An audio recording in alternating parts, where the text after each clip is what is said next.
режиме и завершит нашу работу до 17 часов. Предлагается сегодняшний регламент работы.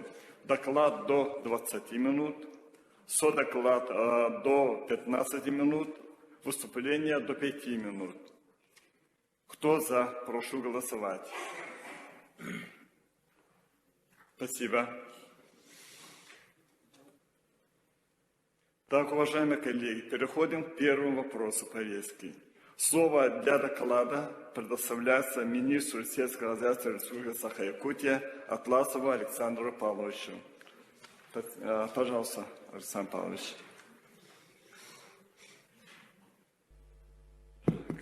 Добрый день, уважаемый Алексей Егорович, уважаемые члены Общественной палаты Республики Саха-Якутия.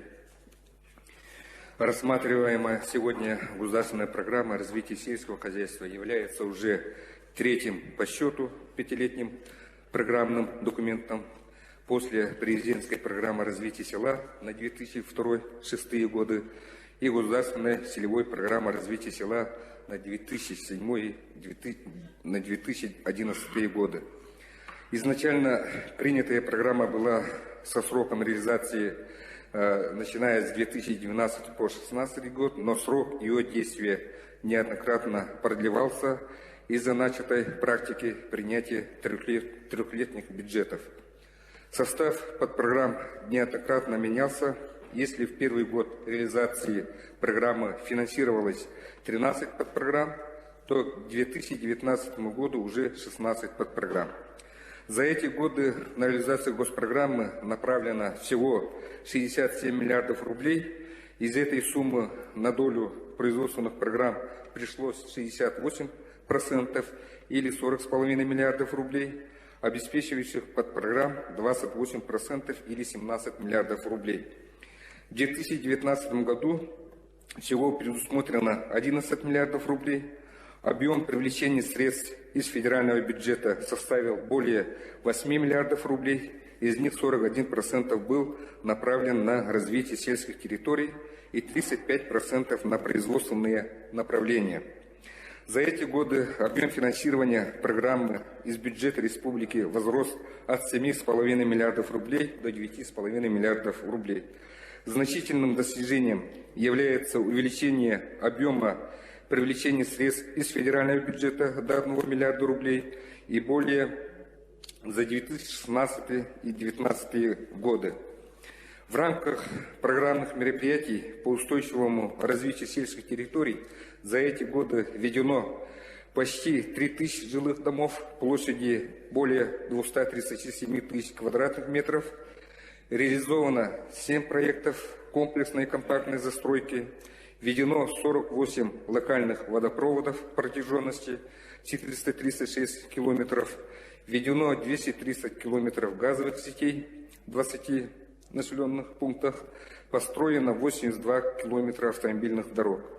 Также введены 4 школы на 1150 ученических мест, введены 22 фельдшерско-акушерских пункта, реализован 51 грантовый проект местных инициатив граждан.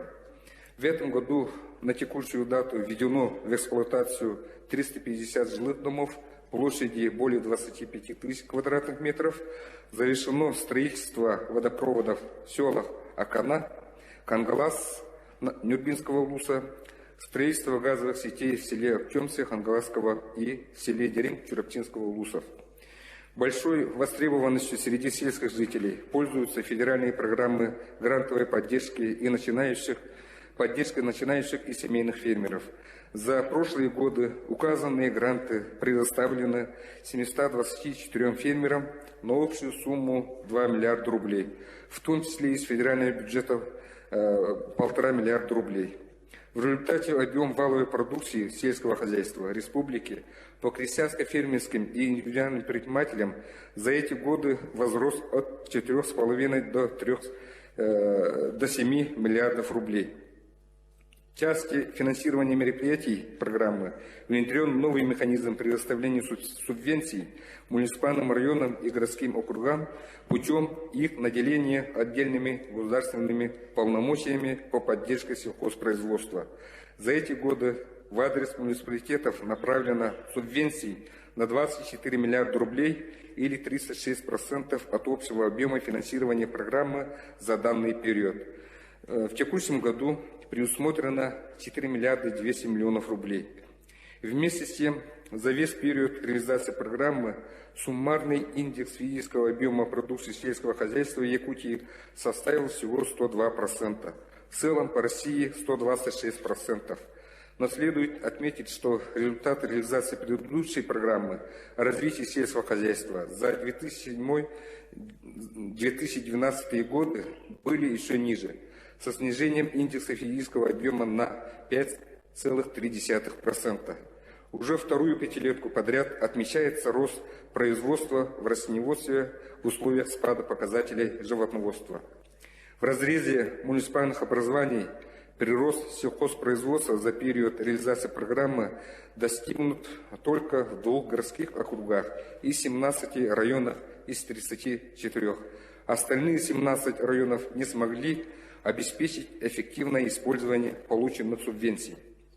Прирост производства продукции сельского хозяйства в 2016-2018 годах после непрерывного спада с 2010 года был обеспечен за счет изменения состава прямых субсидий из госбюджета республики в пользу инвестиционных затрат. За эти годы в рамках грантовой поддержки сельхозпотребкооперативов для развития материально-технической базы оказана поддержка более 80 проектам по переработке сельхозпродукции. За эти годы построено 65 животноводческих комплексов общей мощностью 9 тысяч скотомест. До конца этого года планируется ввод 10 объектов на 1200 скотомест.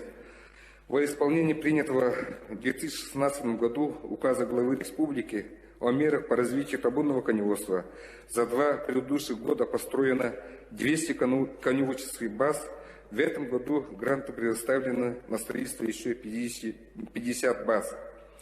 С 2017 года реализуются муниципальные программы о развитии кормопроизводства с паритетным софинансированием из бюджета республики и местных бюджетов районов и городских округов. В 2017 году софинансировано 9 программ, в 2018 году 14, в текущем году 15. Введено 39 силосных траншей, построено 1870 километров изгородей, восстановлено 11 тысяч гектаров заброшенных пашин, приобретено 339 единиц пропашной сельхозтехники и оборудования. За счет увеличения финансирования под программы развития мелиорации сельхозземель за эти годы в оборот вовлечено 3500 гектаров выбывших земель, произведен капремонт 5 мелиоративным системам и гидротехническим сооружениям. За эти годы построено 18 хранилищ овощей и картофеля общей мощностью 10 тысяч тонн с доведением общего количества используемых хранилищ до 83. В этом году введено овощехранилище в село Мандагай Чурптинского улуса на 500 тонн. Кроме того, на динамику сельхозпроизводства положительно повлияла реализация 2015 года программы финансового оздоровления скотоводческих хозяйств, имеющих не менее 100 голов дойного стада. В 2015 году в программу вошло 47 хозяйств, а в текущем году участниками программы являются уже 65 хозяйств. В целом, недостаточные темпы прироста валовой продукции сельского хозяйства отрицательно сказались на выполнении основных целевых индикаторов. В целом по программе это индексы физического объема продукции сельского хозяйства, в том числе растениеводства и животноводства, производство пищевых продуктов и напитков, инвестиций в основной капитал сельского хозяйства. За прошлые годы наблюдался низкий уровень их выполнения. В 2017 году за счет реализации вышеуказанного комплекса мер по росту инвестиционных вложений в отрасль достигнуто выполнение всех 5 индикаторов. В 2018 году допущено невыполнение плана по индексу физического объема продукции животноводства, производства пищевых продуктов, это без учета напитков, инвестиций в основной капитал сельского хозяйства. В составе основных целевых индикаторов программы также были доведены показатели, характеризующие уровень заработной платы в сельском хозяйстве. За прошлые годы соотношение заработной платы в сельском хозяйстве и в среднем по экономике республики возросло от 30 до 45,5%. Размер заработной платы работников сельского хозяйства в абсолютном выражении увеличился от 12 до 30,5 тысяч рублей. Еще одним основным целевым индикатором программы является уровень рентабельности сельхозорганизаций с учетом субсидий. За эти годы плановое значение указанного индикатора не было достигнуто, хотя доведенный план был ниже фактического уровня 2012 года. При этом наблюдается устойчивое снижение уровня рентабельности сельхозорганизаций с учетом субсидий от плюс 8 до минус 0,1%, несмотря на рост размера их государственной поддержки. Снижение их доходов обусловлено также отставанием роста цен на их продукцию по сравнению с ценами на ресурсы, используемыми в сельхозпроизводстве. За эти годы индекс цен производителей сельхозпродукции составил всего 129%, индекс цен производителей промышленных товаров 148%, индекс тарифов на грузовые перевозки 210%. Ухудшение условий развития сельхозорганизаций вызвано отсутствием прогресса концентрации основного производственного ресурса сельхозугодий. По состоянию на 1 января текущего года за сельхозорганизациями было закреплено всего 28% находящихся в обороте сельхозугодий. Более половины сельхозугодий по-прежнему закреплено за личными подсобными хозяйствами граждан, у которых в силу более низкого уровня механизации труда эффективность использования земель в 2 раза ниже, чем у крестьянско-фермерских хозяйств. Данная ситуация во многом сложилась из-за позиции органов местного самоуправления, которые передают в пользование личным подсобным хозяйствам граждан значительные площади земель, находящихся в муниципальной собственности. По состоянию на начало 2019 года крестьянско-фермерским хозяйствам и личным подсобным хозяйствам граждан воспользовались землями всех категорий площади 699 тысяч гектаров. Из них в их личной собственности находилось всего 108 тысяч гектаров. На правах пожизненного наследственного владения 204 тысяч гектаров. Остальные 387 тысяч гектаров переданных гражданам органами местного самоуправления на различных правах пользования в ущерб производственным задачам по повышению продуктивности земель, которые могут реализовать только крупные хозяйства. Мелиоративные и культурно-технические работы, внесение минеральных удобрений, соблюдение технологий, севооборота, перевод естественных сенокосов на кормовые культуры и так далее. Также негативным фактором является отток трудоспособного населения из сельской местности, что не позволяет говорить о качественном обновлении кадров в сельхозорганизациях и увеличении численности крестьянско-фермерских хозяйств. За эти годы доля сельского населения в трудоспособном возрасте снизилась от 58 до 53%, в то время как в городах данный показатель составляет более 60%. Ситуация усугубляется в целом снижением численности сельского населения Якутии на 5,5 тысяч человек за эти прошлые годы.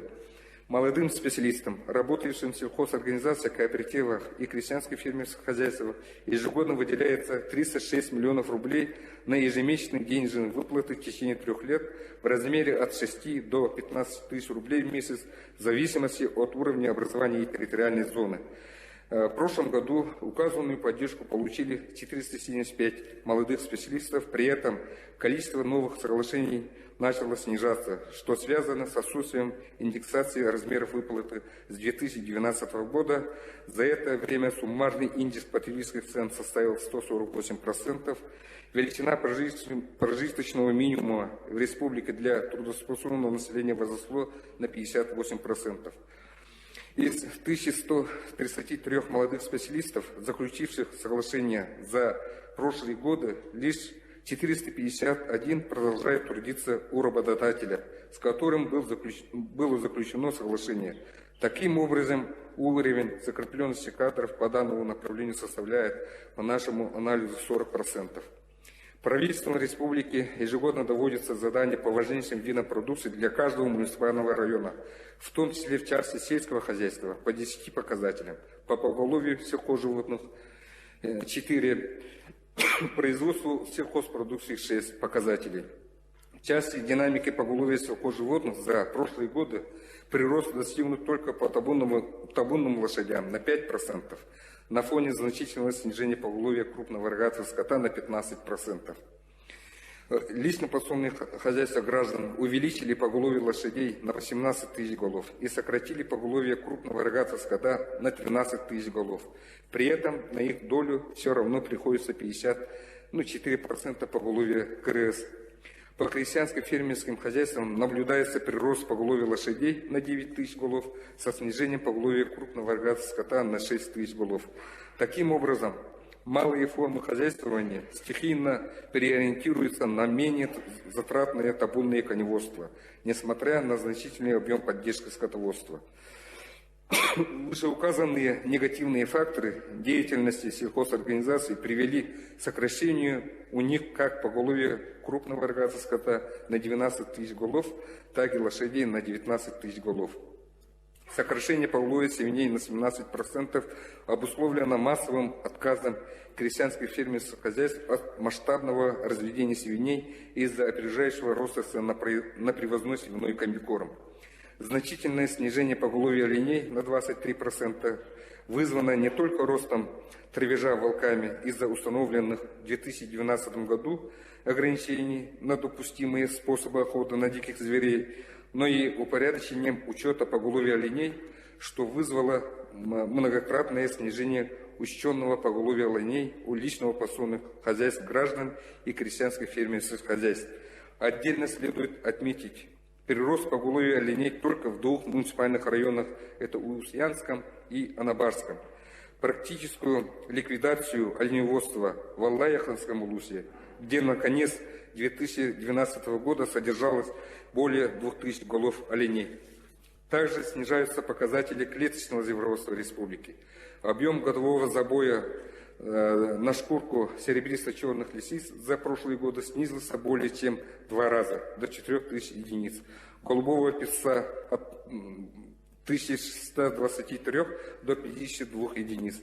Это характеризует глубокие кризисные явления в отрасли, связанные со снижением спроса на продукцию и отсутствием условий по повышению качества племенной работы и удешевлению кормовой базы звероводства. С каждым годом снижается объем закупок пушнины по всем видам. За прошлые годы стоимость закупленной пушнины снизилась от 128 до 45 миллионов рублей. Основной причиной этого является отсутствие оборотных средств ФПК «Сахаболт», сокращение популяции пушных зверей, это белок, зайца, снижение востребованности на рынке шкур, андатра, лисицы и белого песца. Из ежегодно отслеживаемых правительством республики 6 показателей сельхозпроизводства прирост за прошлые годы достигнут по 2 видам – валовому сбору зерновых культур и картофеля. В части производства скота и птицы в живом весе следует отметить значительное сокращение производства мяса в сельхозорганизациях на 30% вследствие снижения поголовья крупного рогатого скота, оленей, свиней, а также сложного финансового положения Нерюнгринской птицефабрики, где сосредоточено мясное птицеводство Якутии. За прошлые годы при снижении официального учтенного объема валового надоя молока на 6,5% достигнут прирост объема закупок молока на 7%. При этом существенно изменена структура сдатчиков молока. Доля крестьянско-фермерских хозяйств и индивидуальных предпринимателей, сдающих молоко без участия СПОК наследного уровня, возросло от 30 до 40%. Доля сельскохозяйственных производственных и потребительских кооперативов снизилась от 62 до 44%. Доля населения, сдающего молока напрямую без членства с ХПК наследного уровня, возросло от 0,4% до 5%. За прошлые годы объем производства яиц снизился на 8%. Поголовье птицы на 7%, что вызвано не только вынужденной приостановкой производства в Нерюнгринской птицефабрике в 2018 году, но и ухудшением финансового состояния Нерюнгринской птицефабрики, а также оптимизацией убыточной деятельности совхоза «Новый Акал Роса».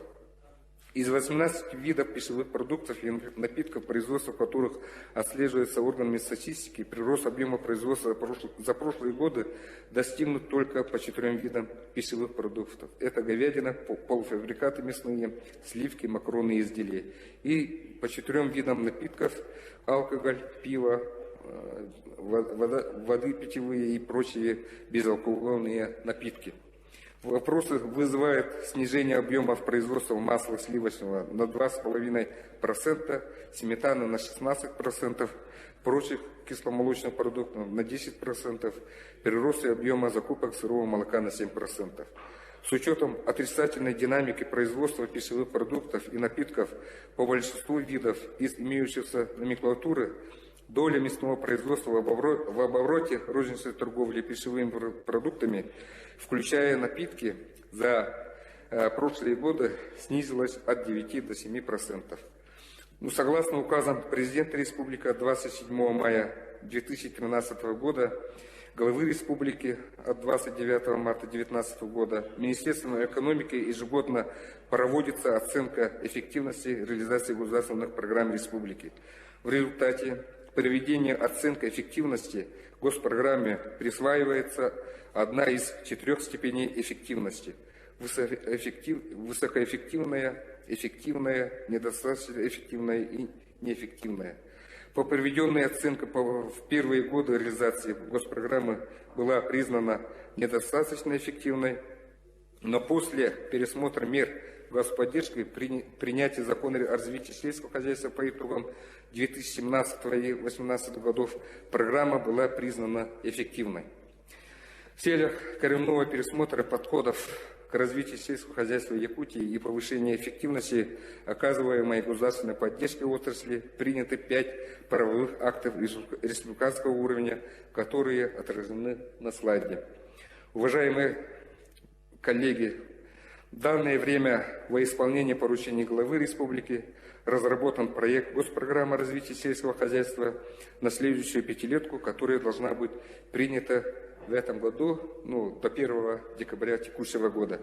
Проект госпрограммы разработан в соответствии со статьей 8 Закона о развитии сельского хозяйства и с принятой в декабре прошлого года стратегией социально-экономического развития республики до 2032 года. Также учтена необходимость реализации указа главы республики о стратегических направлениях развития сельского хозяйства, а также участие Якутии в реализации федеральной госпрограммы о развитии сельского хозяйства, которая в феврале этого года актуализирована на период до 2025 года. Уважаемые коллеги, как вы все знаете, кроме этого, сейчас с 1 января 2020 года стартует новая федеральная государственная программа, это комплексное развитие сельских территорий, которое было принято 30 мая текущего года под номером 696. И наша республика, правительство тоже активно подключилось. И сейчас уже мы протокол получили, отборы прошли, и сумма уже известна. Мы тоже в республике тоже подготовили новую программу комплексного развития сельских территорий, которая будет отделяться от программы развития сельского хозяйства как отдельная программа. И сейчас мы подготовили все, сейчас находится на рассмотрении правительства республики. И мы надеемся, до 10 декабря данная программа будет принята. В нем за счет федеральных средств будет предусмотрено 1 448 миллионов рублей. Это только федеральные средства. Кроме того, за счет республиканского бюджета будет предусмотрено 150 миллионов рублей. До 2021 года выделенные средства будут осваиваться. Допустим, в следующем году будет предусмотрено, как я уже сказал, 1 448 миллионов рублей. В 2021 году будет предусмотрено 1 103 миллиона рублей. И в 2022 году 340 миллионов рублей. Поэтому, если все суммировать, тогда у нас в следующем году мы будем привлекать федеральные средства где-то 2 миллиарда 700 миллионов рублей с учетом дороги. Это по сравнению с 2019 годом на миллиард рублей больше. Так, и хочу просто для сведения, сейчас вы все знаете, идет полным ходом формирование бюджета 2020, на 3 года. Вы тоже все знаете прекрасно, учреждено в первом чтении по линии сельского хозяйства 7 миллиардов 89 миллионов рублей. При этом вчера состоялась согласительная комиссия, в нем было принято решение выделить дополнительные средства в сумме 2 миллиарда 817 миллионов рублей. Таким образом, будет вноситься на второе чтение сумма 9 миллиардов 906 миллионов рублей с учетом федеральных средств. И мы надеемся, что в течение 2020 года мы тоже будем работу вести по увеличению республиканского бюджета, в том числе федеральных средств. И в основном проект бюджета, наши основные направления вошли, приоритетные направления. И хочу сказать, что очень много вопросов поступает по молоку, по заготовке молока. Мы в следующем году в проекте предусматриваем 2 миллиарда 800 миллионов рублей. Это из расчета 35 рублей на килограмм, 80 тысяч тонн. И при этом мы по другой программе крупные сельхозпредприятия и крестьянское фермерское хозяйство по поручению главы Арсения Сергеевича дополнительно будет выделяться в программе 399 миллионов рублей. Это как финоздравление. И, как вы все знаете, вот более 100 голов дойных коров они участвовали, со следующего года будут участвовать с 25 голов, мелкие, средние, крестьянское хозяйство будут участвовать в данной программе. У меня все. Спасибо за внимание. Спасибо, Александр Павлович. Уважаемые коллеги, я напоминаю, что у нас сегодня заседание проводится режимом ВКС, поэтому улусы могут тоже подключиться. Так, уважаемые коллеги, давайте, если есть вопросы, Александр Павлович, пожалуйста, кто желает задать вопрос? У меня вопрос, Иван Иванович Горохов. Мы имели очень хорошую беседу с Александром Павловичем, прежде чем этот вопрос вынести на ваше обсуждение. Но вот один вопрос все-таки волнует очень многих. Вот за счет чего достигнуто повышение удоя молока с одной фуражной коровы? Вот по республике в 90-м году, по вашим же информационно-аналитическим материалам, надаивали 1830 килограммов, сейчас 1990. Вот, вернее, значит, в 1830-90 году 2363 в 2018 году. Огромный рост, где-то около 30%. А если по улусам говорить, вы таблицу увидите. Вот Сунтарский район, значит, вообще рекордсмен, 2790 килограмм надаивай. А вот мои родные северные улусы тоже не отстают. Верхоянский 2740 надаивай. Лучшие воды, вот Илья Ильич, когда работал, значит, 1700 килограммов было. Вот.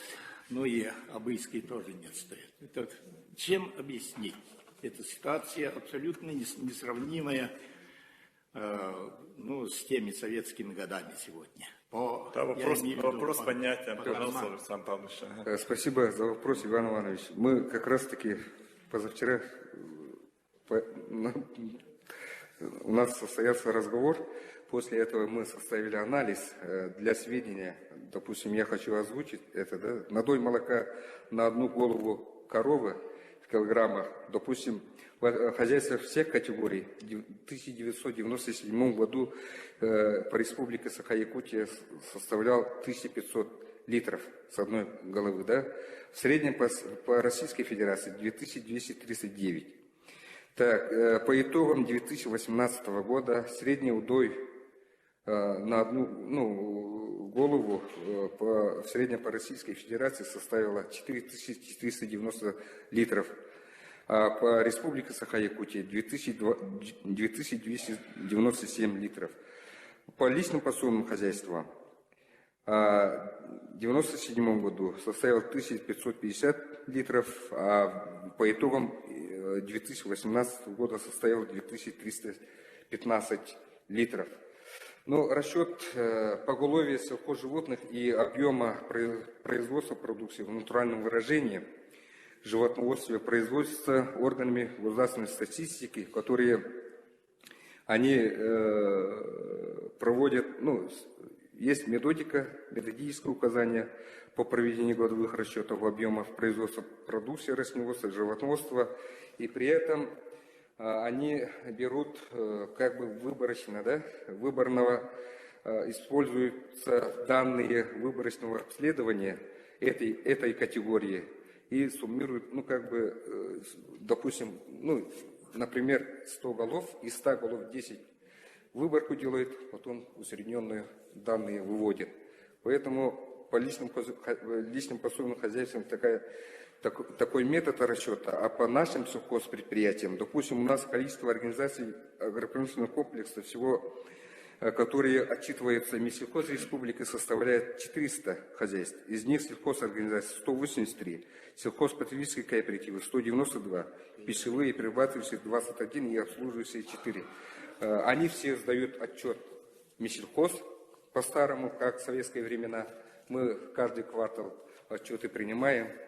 И по этим отчетам у нас такие цифры выходят. Вот поэтому, может быть, по личным подсобным хозяйствам цифры могут быть, я допускаю, что там может быть завышенные, а по другим сельхозпредприятиям это конкретно по отчетам, поэтому там, я думаю, что никаких сомнений не должно быть. Спасибо за ответ. Еще вопросы, пожалуйста.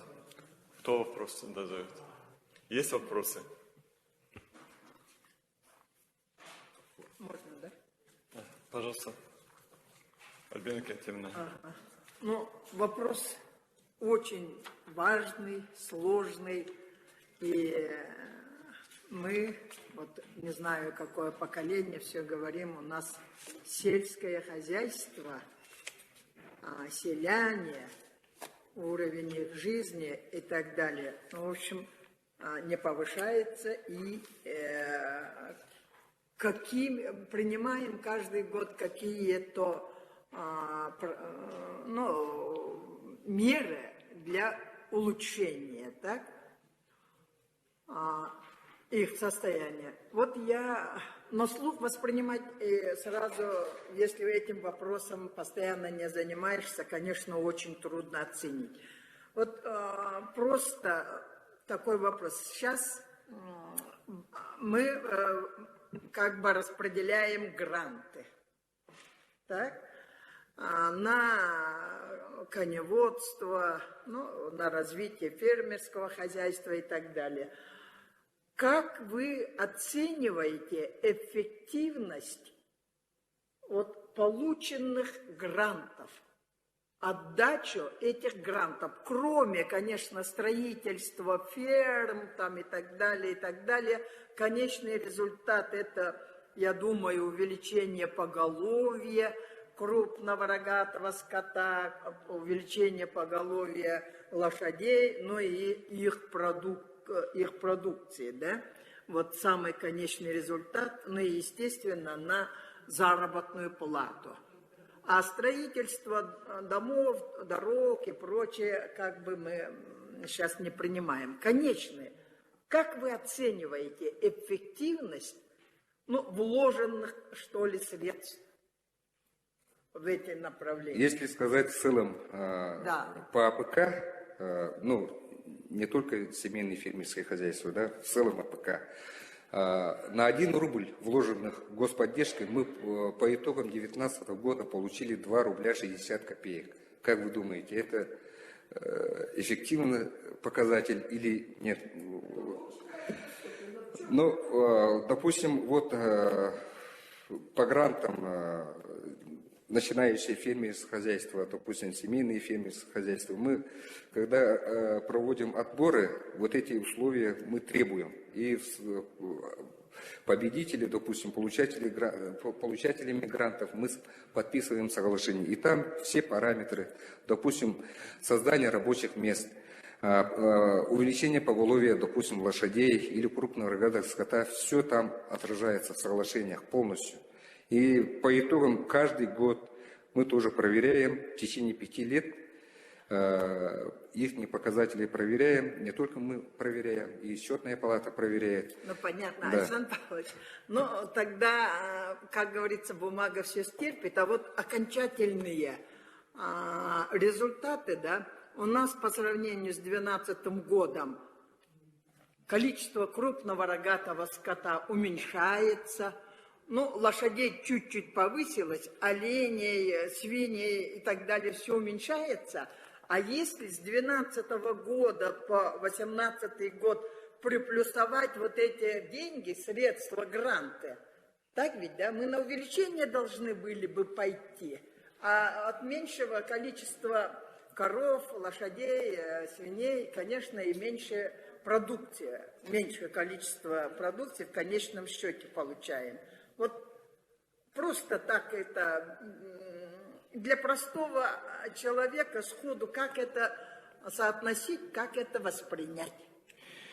Ну, вопрос такой, могу ответить, просто пример приведу, да. Ежегодно мы 9-10 миллиардов предусматриваем. Только из них на текущие расходы, да, 3 миллиарда 906 миллионов рублей, в среднем мы тратим. Это не только производство, это, и в том числе и производство есть. Допустим, на традиционной отрасли где-то миллиард предусматриваем, на департамент ветеринарии миллиард рублей. Наши бюджетные учреждения тоже там. Остается-то там сколько? 3-4 миллиона рублей, это считая выделяемые средства районам в виде субвенции. Вот поэтому это вы как сказать-то, объяснить? Очень сложно. Очень сложно, Да. сложный вопрос. Сложный вопрос. Да. Ну и предпоследний вопрос такой, предпоследний, да, предпоследний вопрос вот такого плана. Количество лиц физических, занимающихся именно сельским хозяйством, именно нашими коровами, лошадьми и так далее, профессионально занимающихся оленеводством и так далее, численность вот этих работников растет или соответственно, пропорционально вот поголовью уменьшается? Я предлагаю на этот вопрос ответить. Семен Николаевич, вы можете ответить? Цифрами, а динамика как? Растет или уменьшается? А вот, да. Ну вот любому подойдите. Добрый день, уважаемые члены Общественной палаты.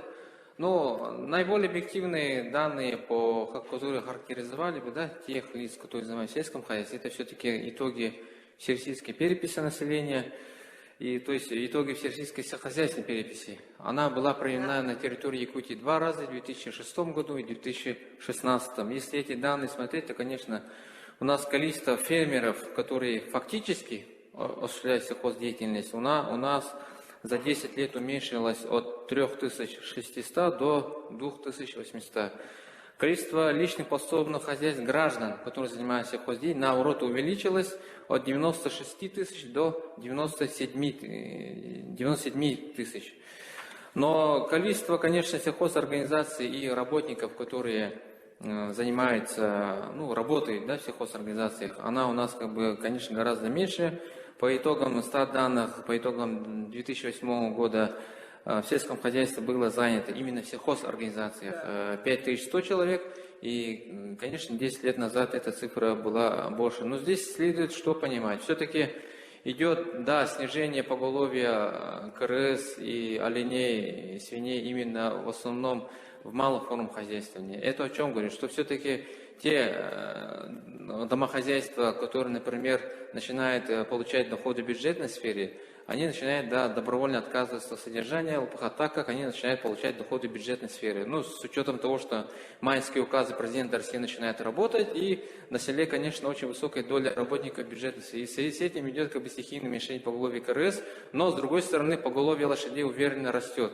Это тоже закон экономики. Мы говорим, что затраты на содержание КРС, конечно, дороже, чем содержать лошадей круглый год, да, на свободном выпасе. И в этом плане мы не говорим о том, что у нас объем вала продукции уменьшен. Наоборот, он в последние годы начинает расти. И здесь мы видим именно изменение структуры сельхозпроизводства в пользу менее затратных видов. И оно как бы идет, не будем говорить, что оно идет стихийно, все-таки целенаправленная господдержка тоже идет.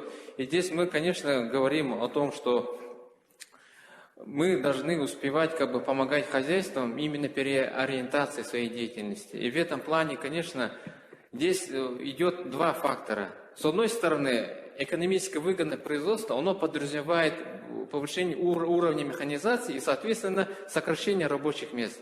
Грубо говоря, если вы в коровнике начинаете вводить автодойку, там уже не 10 доярок нужно будет, а 2. И поэтому количество работающих, соответственно, будет уменьшаться. А у нас как бы начинает проявляться другой фактор. Продуктивность сельскохозяйственных угодий. К сожалению, у нас по земельным вопросам очень большие сложности, так как у нас очень много мелких собственников. Это, как правило, бывшие работники совхозов, которым мы раздали паи, а остальная часть земель у нас в основном муниципальной собственности.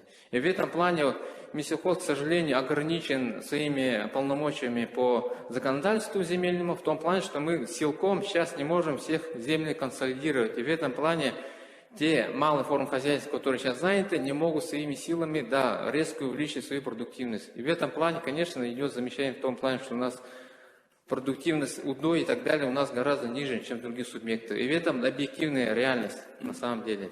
И здесь мы должны говорить не о том, что мы должны были, оказывается, удерживать численность работающих в АПК, а говорить все-таки о повышении производительности на единицу. То есть у нас же по нас проектам идет же обратный индикатор, с нас требует рост производительности труда. А это там же два способа. Либо резко повышаем производство, либо сокращаем. Давайте определиться, давайте конкретные вопросы, конкретный ответ. Ну, в общем, получил. И вот последнее, да, это, наверное, к нам относится такого. Но принято за последние годы 5 крупных законов, да, и нам, Общественной палате, наверное, надо обратиться к Государственному собранию, у них контролирующие функции есть, пусть оценят, как работают эти законы. Не только вот на конечный результат деятельности Министерства сельского хозяйства, а здесь у меня... Мандаса можно да, включить. Вот в этом надо... Женя, хорошо. Ага, спасибо. У меня нет этих рекомендаций. Все, спасибо. Можно? Вопросы есть? Можно. А краткие вопросы давайте по регламенту. Придерживайтесь, пожалуйста. Александр Павлович, очень краткий вопрос. Слушая ваш доклад, я нашел в интернете распоряжение правительства Российской Федерации от 21 ноября 2754А о переводе земель Якутского и Маганского лесного фонда 458 гектаров категории земель сельхозназначения для реализации садоводческих и огороднических некоммерческих товаров. Александр Павлович, значит, скоро мы разбогатеем, да? Ну, город имеется. Я же горожанин. Так, данный вопрос, это не наша компетенция, это МИЗО занимается земельными вопросами. Мы только производством занимаемся. Нет, тут перевод сельхозпроизводства называется. Не земельный вопрос, а лесного хозяйства. Я как бывший председатель горисполкома скажу, что это самая болевая точка в нашем городе. Перевод с какой категории на какую категорию? Категория лесного хозяйства, маганского и якутского лесничества Товарищество сельхозназначения. Но это же хорошо же. Для наших сельхозтоваропроизводителей. Да. А? Да, я... Тогда у нас глава города Якутска зря радуется, да? Нет, вот я читаю постановление России в интернете. 21 ноября написано. Нет.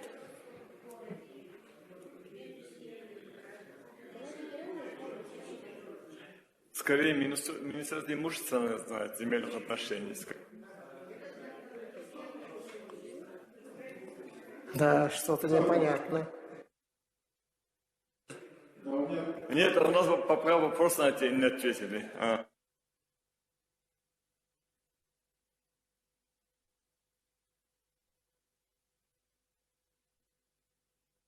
Ответ или задаете вопрос? Христофоров, член Общественной палаты. Александр Павлович, у меня два коротких вопроса. Подскажите, пожалуйста. Судя по слайдам, у вас за последний 2013-2018 год финансирование 77 миллиардов, и из них всего 10% это федеральный бюджет. То есть какова ситуация у соседних регионов касательно соотношения привлечения федеральных средств, допустим, на Сибирском или Дальневосточном федеральном округе, какого у них соотношения? Это первый вопрос. И второй вопрос. Какие у вас планы касательно привлечения федеральных средств по национальным проектам в части сельского хозяйства на ближайшие 5 долгосрочных перспектив? Соотношение федеральных средств бюджет, допустим, с другими регионами. Ну, вот начиная с 2010 года, как уже было озвучено в докладе, мы переломили рубеж 1 миллиард рублей. Сейчас по итогам 2019 года у нас за счет федеральных средств мы получаем 1 380 миллионов рублей. Это по сравнению с прошлым годом где-то на 250 миллионов рублей больше. Ежегодно идет привлечение федеральных средств.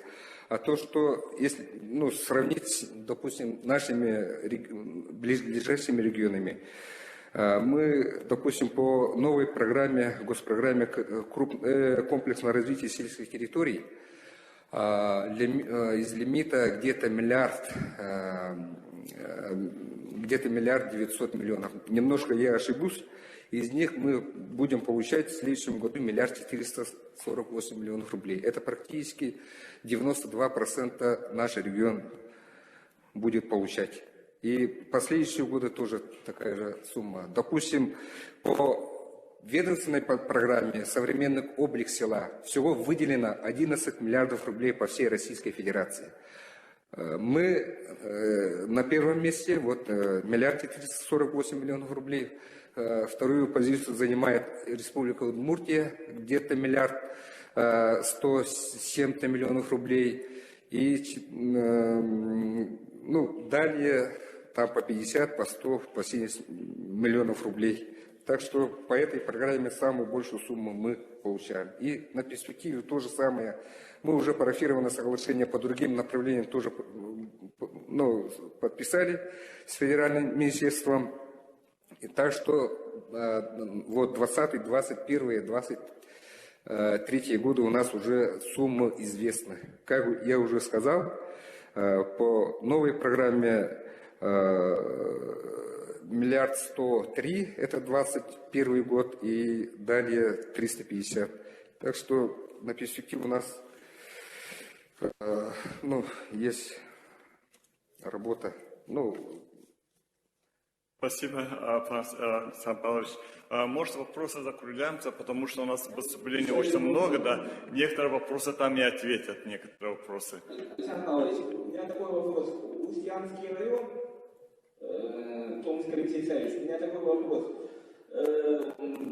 Вот у нас в 18 и 19 годах были огромные пожары на территории Устьянского РОСа, да?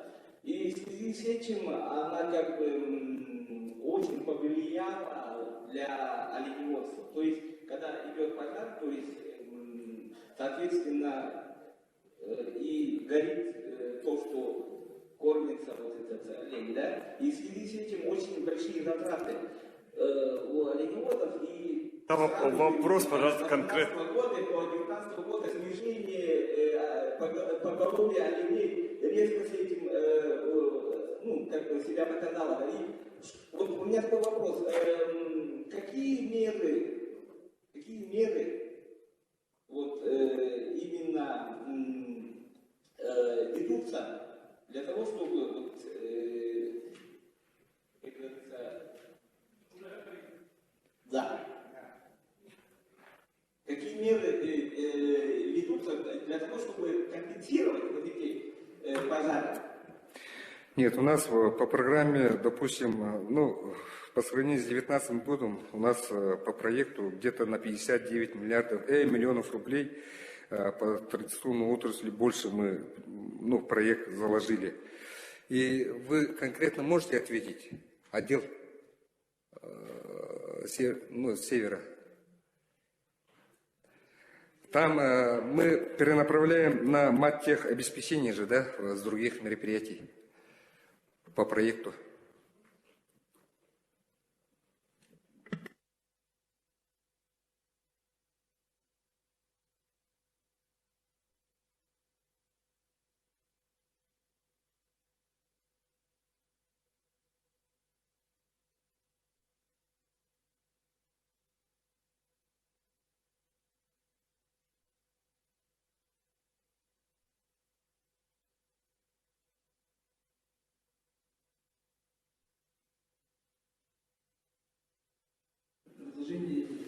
Но меры принимаются, да? Меры принимаются. Один вопрос очень краткий, конкретный. Александр Павлович, вот на днях Государственное собрание Ил-Тумен рассматривали проект бюджета на предстоящий 2020 год. И мы, конечно, знаем, что бюджет, который приняли, очень сложный. По большинству программ пойдет сокращение. Вот скажите, пожалуйста, по данной программе прогноз какой и сокращение вот в процентах сколько, если будет сокращение, вот сколько вам предстоит? Так, в первом чтении у нас были предусмотрены 7 миллиардов 89 миллионов рублей. С учетом наших предложений мы добились вчера 2 миллиарда 817 миллионов рублей. Это всего будет составлять 9 миллиардов 906 миллионов 600 тысяч рублей. Если сравнить с текущим годом, 2019 годом, вот если у УРСТ устойчивое развитие сельских территорий, который как под программа сидела, да, в нашей программе, а со следующего года отделяется и отдельной программой будет. Это где-то более 700 миллионов рублей, плюс еще там возмещение Саюри теплицы 150 миллионов рублей. И далее вот в последнем чтении корректировки тоже было предусмотрено 150 миллионов рублей. Это на возмещение стабилизационного фонда, да. Если эти средства не учесть, тогда практически мы остаемся на уровне 2019 года с учетом федеральных средств, без учета федеральных средств. Так, у нас последний вопрос из округлянца. Пожалуйста, один вопрос. Здравствуйте. Глава крестьянского хозяйства Потапова Любовь Вячеславовна Демин. Мен был Мантинтовын. Бей показатель будет порталатых, тахты, хайсотер, бітті. Бұл ынаққа болдың, сылғы болдың, үті тарахына болдың, әпет болдың дей. Онтын бұланы үпі қачта тоғыл аппаты, оны тоқтан тұтылықтағы еді. Бұл қастағылы бұға барты бейік тұғынан тұрды, білін сығана барта латты, бейе раскоппыт барта латын тағысты, еті показателі латық бітер, бейе сүйелер біті шүйді хатық бұдың нады, раскоппыт латын. Так, Öydünne, пожалуйста. Үт қачта қағын латыр еуін. И бәд крестьянское хозяйство. Крестьянское хозяйство бұн именно... Так, мағына пирин көрдік, бұл 2019 уровенге қадыр олғынамыран объемытын 5 тыңчаны ұлатыныры бұд, ола бетер 10 тыңчы тонна опса 2 миллиард 900 миллионы көрінері бұд.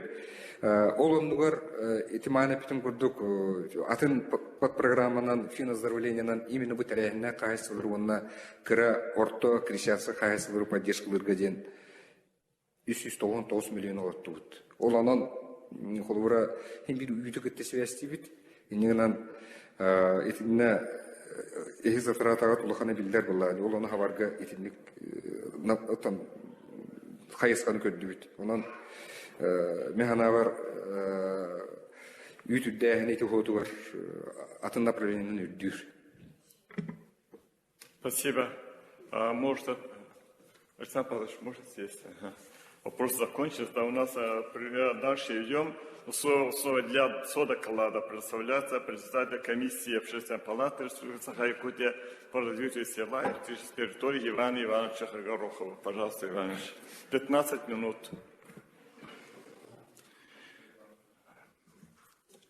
Уважаемые члены Общественной палаты Республики, уважаемые участники пленарного заседания и приглашенные.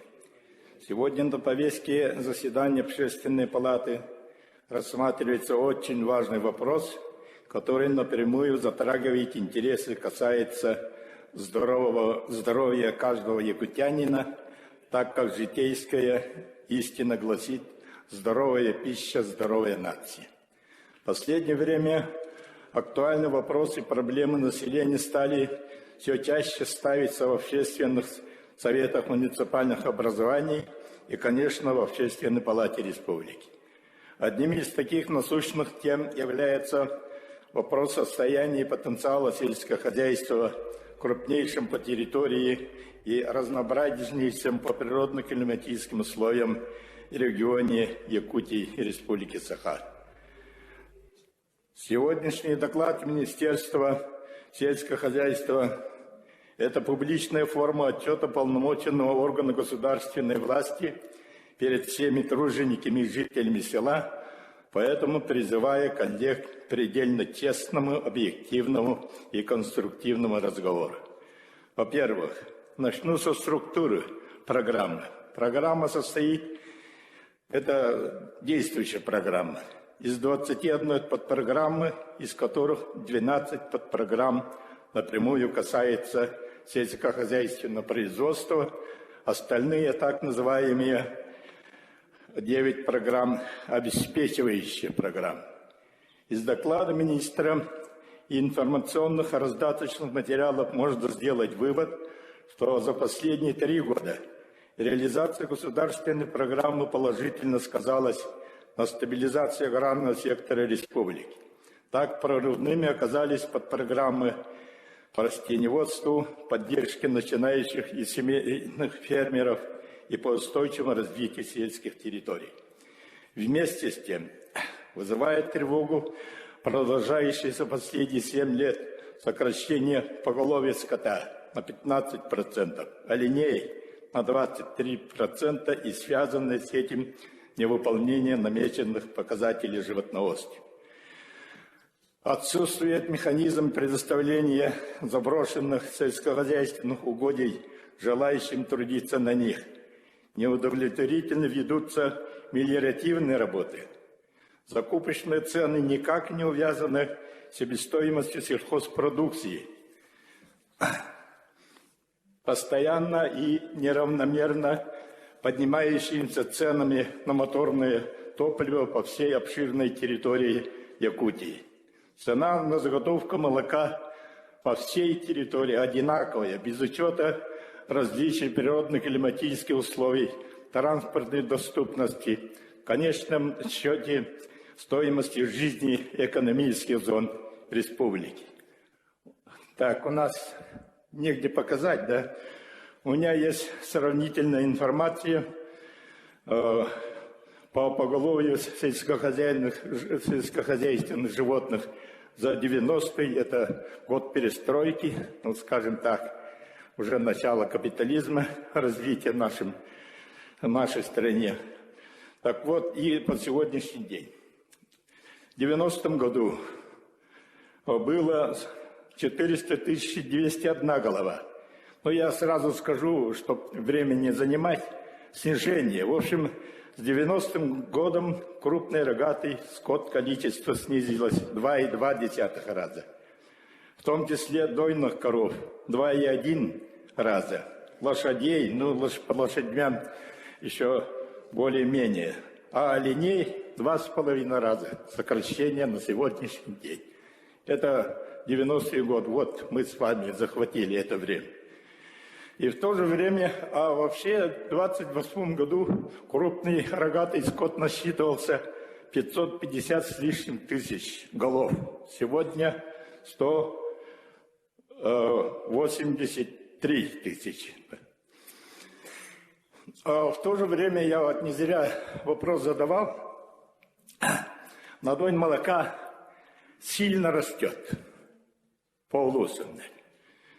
По республике Саха на 28, но доль молока с одной фуражной головы с 90-м годом увеличился.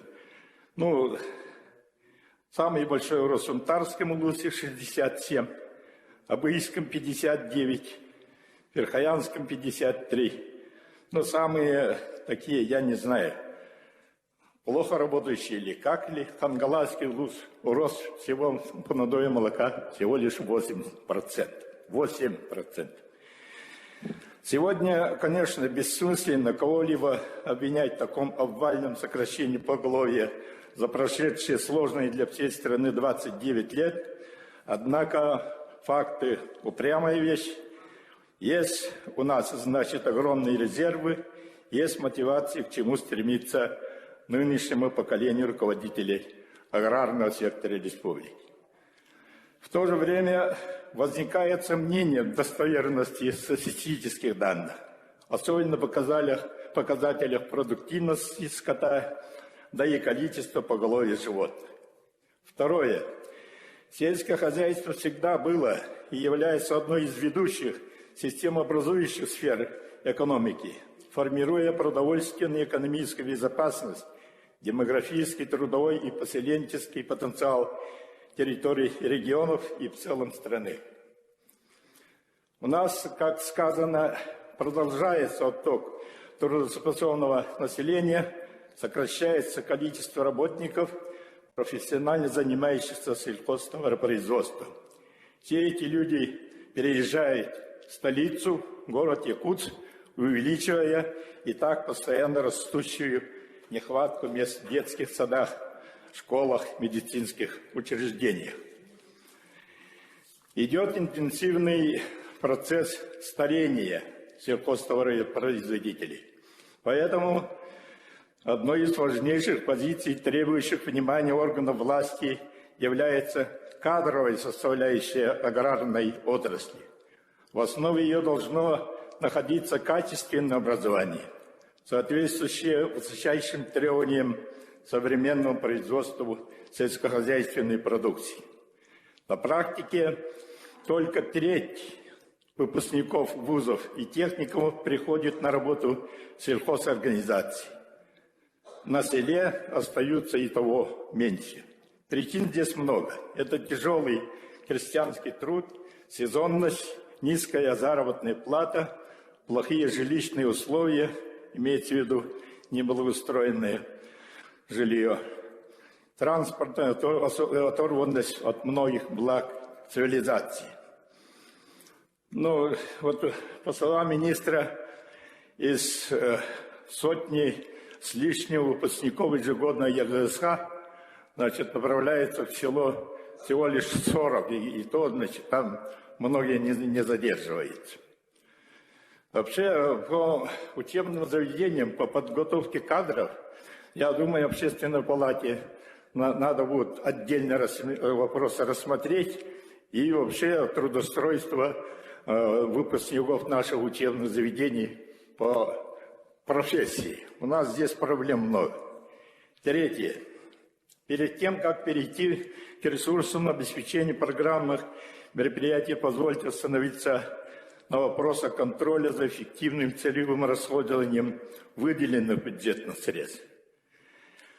По данным Счетной палаты Республики, представитель Екатерина Сафроновна здесь находится, проводивший ежегодно 2016 года экспертно-аналитические мероприятия по реализации подпрограмм развития табунного коневодства, животноводства, растениеводства и развития кормопроизводства из общей проверенной суммы 1 791 000 000 рублей выявлено нарушений в размере 24%, Вот это. И при этом, ну, как я, может, неправильно понимаю, значит, бюджет возвращено всего лишь 0,01% из этих нарушений. И это только по 4 подпрограммам, а их 21 подпрограмма. По остальным 17 подпрограммам каково положение на самом деле и насколько эффективно используются субсидии, направляемые муниципальным образованием ежегодного объема более 4 миллиардов рублей, а это 40% от общей суммы. У нас информации, к сожалению, нет. В том числе по использованию финансирования средств, выделяемых из местных бюджетов на поддержку сельхозпроизводства, так называемое это софинансирование, а это 15% от общего объема субвенций. В связи с этим, мы разговаривали с Екатериной Сапроновной, физически все охватить, я понял, невозможно, поэтому возникает мысль о необходимости организации системной работы, укрепления и усиления кадрами органов контрольной службы и в первую очередь Счетной палаты республики и повышения ответственности ее представителей и глав, особенно администрации, муниципальных образований и общественных советов в районах. Четвертое. Следует отметить, что трудности в сельском хозяйстве в значительной мере объясняются несовершенством аграрной политики, а также недооценкой значения и роли аграрного сектора для экономики страны в целом и, как следствие, республики. Достаточно отметить, что сегодня в государственном бюджете страны на развитие сельского хозяйства выделяется 1,7% его расходной части. Но это несравнимые вещи, наверное, но тем не менее при Советском Союзе было 19-20%. Ну, с Соединенными Штатами нам сравниться, конечно, очень трудно. В настоящее время они выделяют на сельское хозяйство от 27 до 35%. А в Японии и Финляндии вообще до 65-70% от общего объема бюджета. Мы считаем, что в ближайшей перспективе в качестве приоритета аграрной политики должна стать политика роста доходов сельхозтоваропроизводителей, престижности и мотивации сельского хозяйства, в целом популяризации села.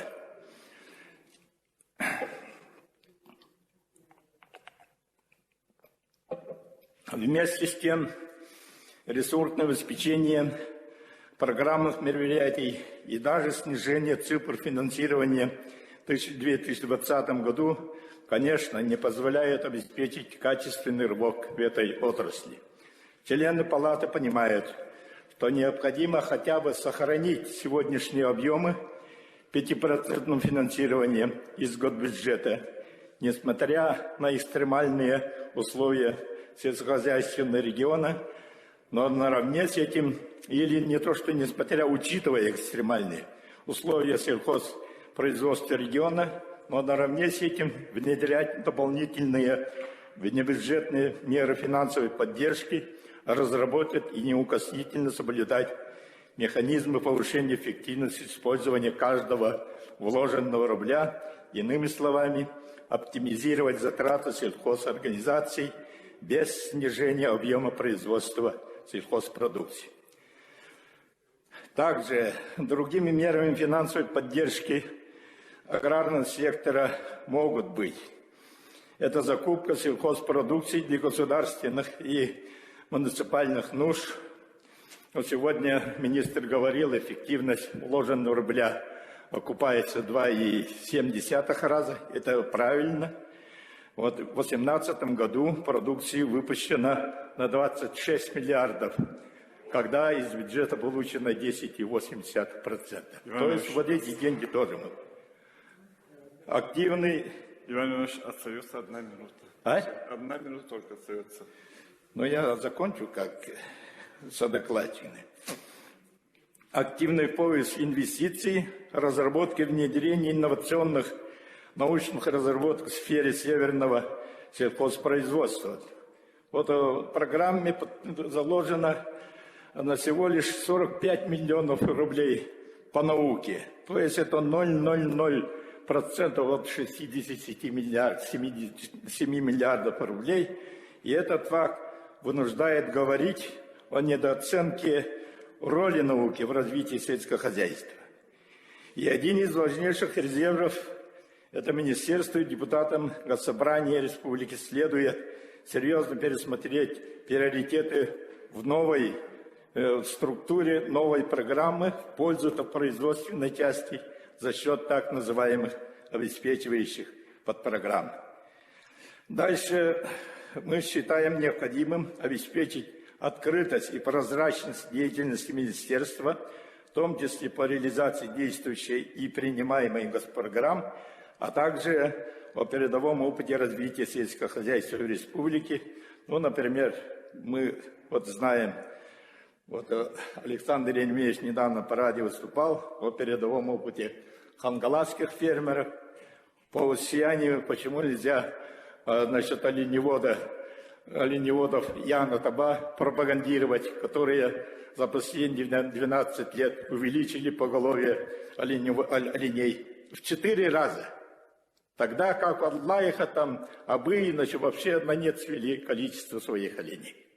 А в этом народ-то не знает. Вот.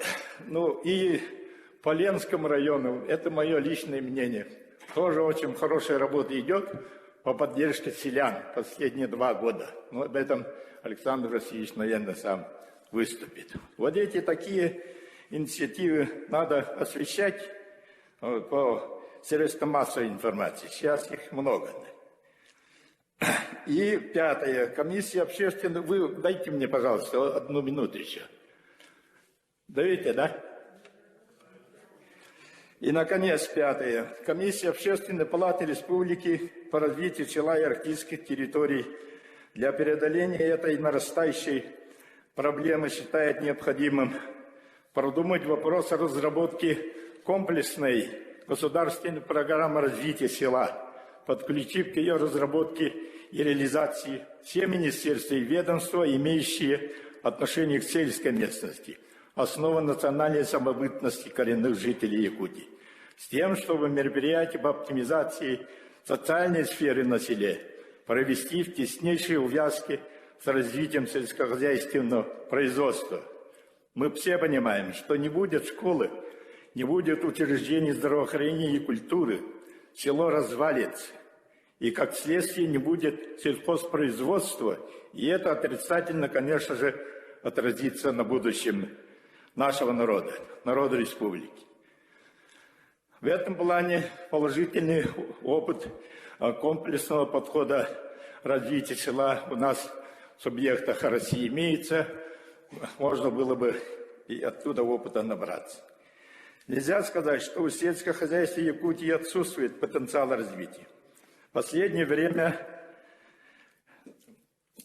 мировым трендом стало здоровое и правильное питание, произведенное из экологически чистой сельхозпродукции.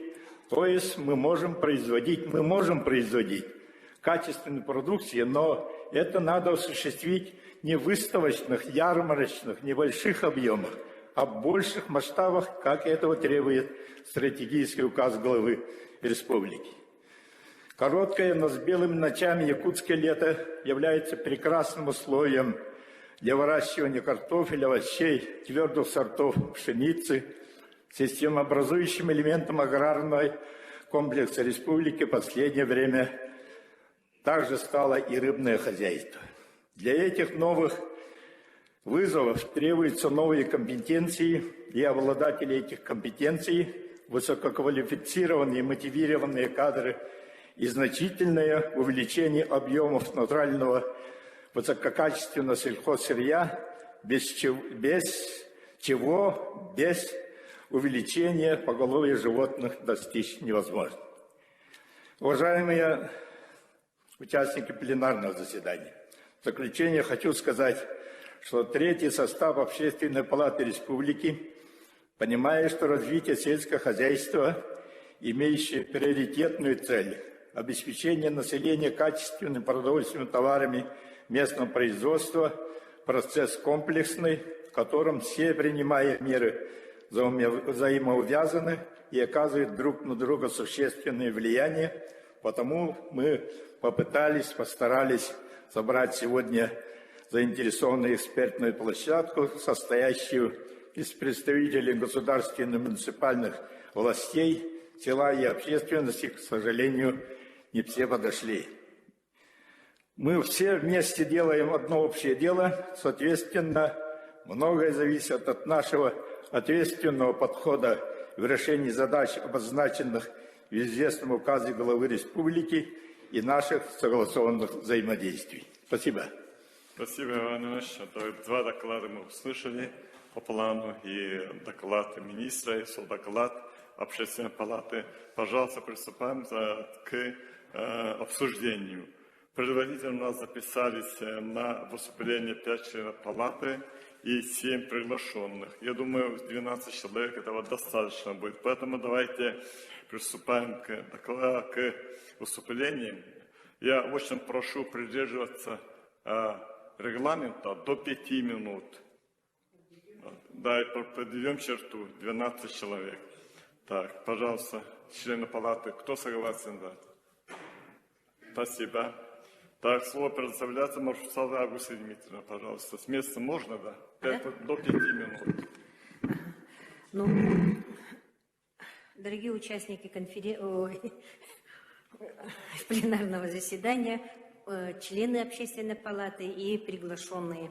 Я бы хотела сказать, что мы живем сегодня в открытом мире. И поэтому обсуждать свои собственные проблемы нам следует, живя в этом мире, и следуя тенденциям развития мирового пространства. А 21 век – это век глубоких глобальных изменений. Мы знаем сегодня очень много вызовов, которые стоят перед человечеством. Если на них достойно не ответить, человечество в принципе может исчезнуть с планеты.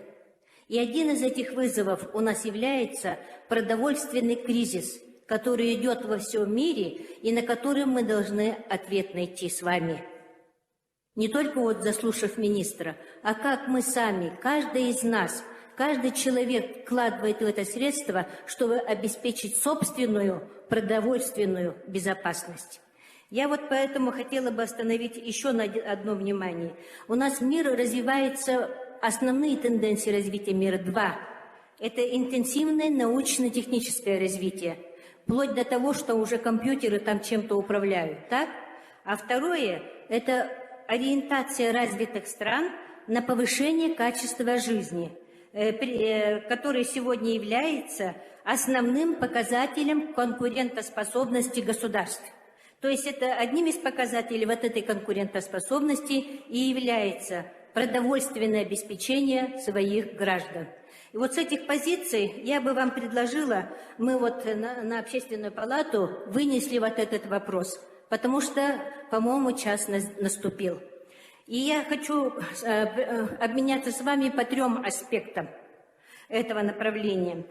Вот, например, то, что каждый человек у нас должен быть этим озабочен, во-первых, и общественные советы на местах. Мы с вами должны вот это внедрить в сознание каждого человека. Я вам хочу привести примеры собственной жизни. 70-е, 80-е годы прошлого столетия. Моя мама – секретарь партийной организации колхоза «Серп и молот», хотя она является заведующим интернатом школы, но вообще у нас интеллигентная семья была для села.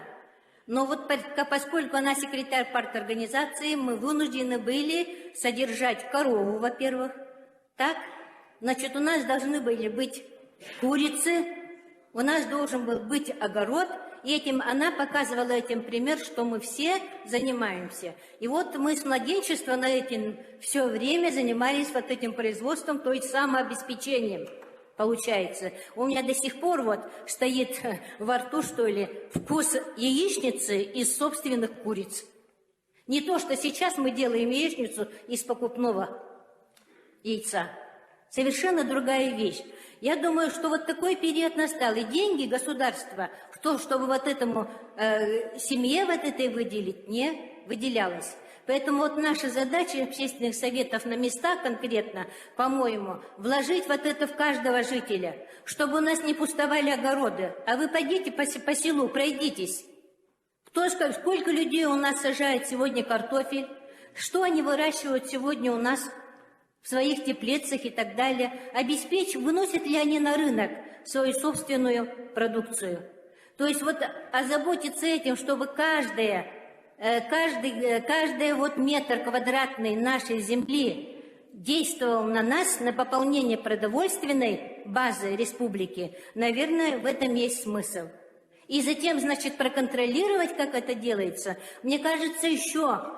Возможно, есть такие функции, вот народный депутат Андрей Михайлович нам подправит, если что. Можно, может быть, ввести местные санкции какие-то на то, чтобы штрафовать семьи, которые не используют свои земельные участки как следует. Может быть и так. Вот. Второе, в связи с связанной с землей на сегодняшний день, это то, что... Ну вот уже Владимир Петрович задал вопрос, насколько это хорошо, что городу Якутску выделили из лесного фонда земли. Но для того, чтобы получить, город Якутск работал 2 года с центром, понимаете? А такая история практически у нас идет во всех муниципальных образованиях. Им просто нечего сегодня выделять. Так ведь, да, у муниципалитетов фактически нет своей земли. И поэтому, мне кажется, вот наше министерство, к сожалению, к нам по приглашению на село должны работать фактически все министерства. А на наше приглашение сегодня откликнулось только представители 4 министерств, в том числе отчитывающиеся Министерство сельского хозяйства. Вот отношение к нашей с вами родине практически. Мы смотрим, да? Вот они должны эти вопросы ставить перед федералами постоянно и отслеживать, чтобы ускорить этот процесс. В том числе вот у нас очень проблема всегда стоит о том, чтобы оленепастбища как таковые были введены в состав земельного кодекса как категория сельскохозяйственных угодий. Они сегодня просто ими пользоваться оленепастбищами сегодня наши оленеводы не могут самостоятельно. И третий вопрос, о чем мы хотели с вами поговорить, это вот я хотела задать министру вопрос. Как он оценивает работу управления сельского хозяйства на местах? Как он сейчас, последнее вот то, что я говорю. Мне есть такой вопрос о том, чтобы полномочия по сельскому хозяйству были переданы полностью в состав местного самоуправления. Но как это получится? На мой взгляд, абсолютно они не могут справиться с этими полномочиями. Вообще, кадры управление сельского хозяйства на местах не выполняют своих функций проводников аграрной политики. Однозначно. Спасибо.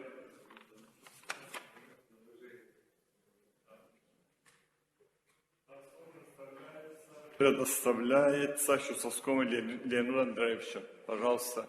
Как раз член общественной палаты, который конкретно занимается сельским хозяйством. Пожалуйста. Вам слово. Готовится Саморцеву Александру Васильевичу.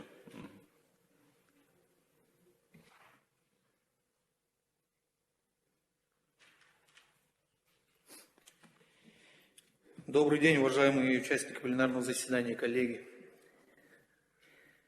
Одной из основных проблем реализации программы развития является отсутствие четкого взаимодействия между ведомствами.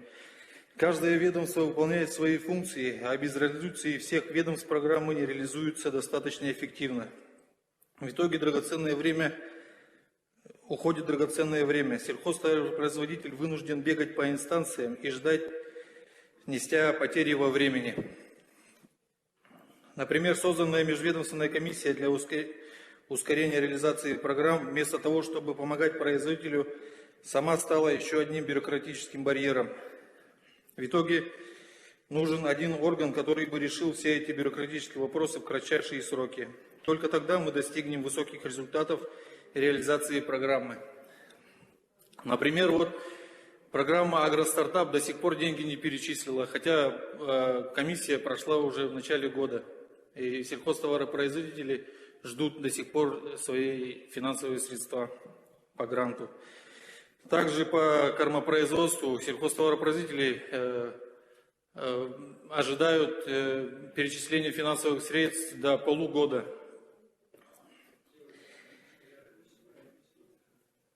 Вроде и программы есть, цели хорошие, деньги есть, производитель есть, который хочет работать, а на деле получается как в басне у Крылова. Все стоит на месте. Программы слабо реализуются, в то время, когда ставятся цели о прорыве, рывке в экономике. А мы до сих пор не преодолеваем бюрократические проблемы, а создаем все новые, и в итоге все тормозится. Мы хотим, чтобы правительство разработало новые механизмы, упрощающие эти бюрократические проволочки. Пусть сельхозтоваропроизводитель занимается своим делом и делает это эффективно. Хотим, чтобы поддержка государства доходила до фермерских хозяйств в срок и вовремя. Спасибо. Да. Так, слово представляется Находкину Андрею Михайловичу, председателю постоянного комитета по селу и аграрной политике Государственного собрания Ултумен Республики Саха-Якутия. Пожалуйста, Андрей Михайлович. Уважаемые члены Общественной палаты, извините за мою спешку. Вот в 4 часа тоже прием граждан. Записалось очень много человек. Сейчас рядом вот пойдем, дальше будем работать. Но вопрос, конечно, очень обширный. И за 2-3 часа всю проблему сельского хозяйства перелопатить очень трудно. Но тем не менее я очень коротко хочу остановиться на одном моменте. Вот по итогам вот первого вопроса, именно вот данного вопроса по сельскому хозяйству, уважаемые члены Общественной палаты, я хочу к вам выйти с предложением. Как раз вот верстается бюджет на 2020 и последующие 2021-2022 годы. Внести в резолютивную часть вот сегодняшнего совещания, заседания конкретное предложение. Вот с вашей стороны Иван Иванович Горохов очень хорошо выступил, с хорошим анализом. Выходите с предложением об увеличении финансовой поддержки государственной программы, новой программы по сельскому хозяйству. Конкретное предложение. А если еще конкретизировать, то в части увеличения субсидий, ставки субсидий на молоко. Предлагайте, потому что вы же сила, Общественная палата, предлагайте правительству Республики Саха до вот, окончательного утверждения бюджета еще есть время, есть возможности. Вот, одно конкретное предложение. Мы тоже со своей стороны, вот, депутаты и члены постоянного комитета с марта месяца уже об этом говорим. Сегодня вот человек, который реально работает в сельском хозяйстве, вот не представилась, я вот, извините, задал же конкретный вопрос. Когда увеличите помощь по молоку, да? Вот. Конкретный вопрос конкретного человека, который работает на земле каждый день, без выходных. Конечно, представлять, какая работа ведется на местах, вот в таких дворцах очень трудно. О сельском хозяйстве надо говорить на местах, в Хатассах, в Мархе или где-то в Намсах, в Хангаласах, в хозяйствах, да? Вот, надо говорить, посмотреть, потом обсуждать. Вот. Но тем не менее, каждодневный труд должен достойно, как говорится, со стороны государства тоже иметь поддержку. Вот один конкретный вопрос. На данный момент мы позавчера тоже в согласительной комиссии данный вопрос я ставил уже который раз. 10 рублей. Если считать, мы 80 тысяч тонн принимаем с датчиков молока, да? 10 рублей, 800 миллионов рублей, цена вопроса. Вот. Помогите, Общественная палата, выходите с конкретным предложением. У меня пока все, но по другим вопросам, да, по кадрам у нас ЕГСХ, сельхозтехникум, по законам, по сельскому хозяйству 14 законов. Вот. По программам, госпрограмме есть, определенная сумма есть. Ну, как бы все есть, да, база есть. Но, тем не менее, мы пока, если говорить современным языком, пазл не собрали. Вот очень правильное согласование как-то таких основных точек соприкосновения пока еще нет. На самом-то деле все есть. Вот.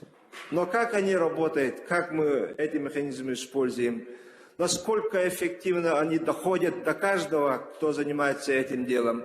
Вот в этом ключе нам надо, конечно, работать. Плюс вот вышел указ нашего главы, там это тоже большой по сельскому хозяйству стратегический указ. Там тоже очень, как говорится, большие вперед направления есть. А мы, если будем топтаться на месте, еще плюс уменьшать с каждым годом, да, вот, наши показатели, то как дальше-то? А программа называется «Развитие». Вот, агропромышленного комплекса, сельского хозяйства. Развитие. Вот. Так что впереди у нас работа большая. И надо бы, ну, как тоже пожелание, да, в Общественной палате, вот по годам взять тематику. Например, 20-й год. Сохраним село. Давайте по этим вопросам, по всем комплексно будем целый год заниматься только этим вопросом. Тогда будет наиболее эффективные вот такие совещания. Спасибо большое. Спасибо, Андрей Михайлович. Единственное то, что я прошу именно, у нас почему-то нету конкретного именно аналитики по всем последним вопросам, по развитию сельского хозяйства. Вообще у нас, когда мы просим, да, у министерства, в том числе у общественности, вообще нету никакой конкретной цифры по аналитике. Поэтому нас очень это затрудняет тоже. Все цифры, есть цифры, а как эта работа ведется, какова каждый год, ежедневно, как этого нету. Поэтому, конечно, мы очень просим этот вопрос, конечно, мы вам поддержим. Мы внесем предложение, рекомендации Общественной палаты. Да.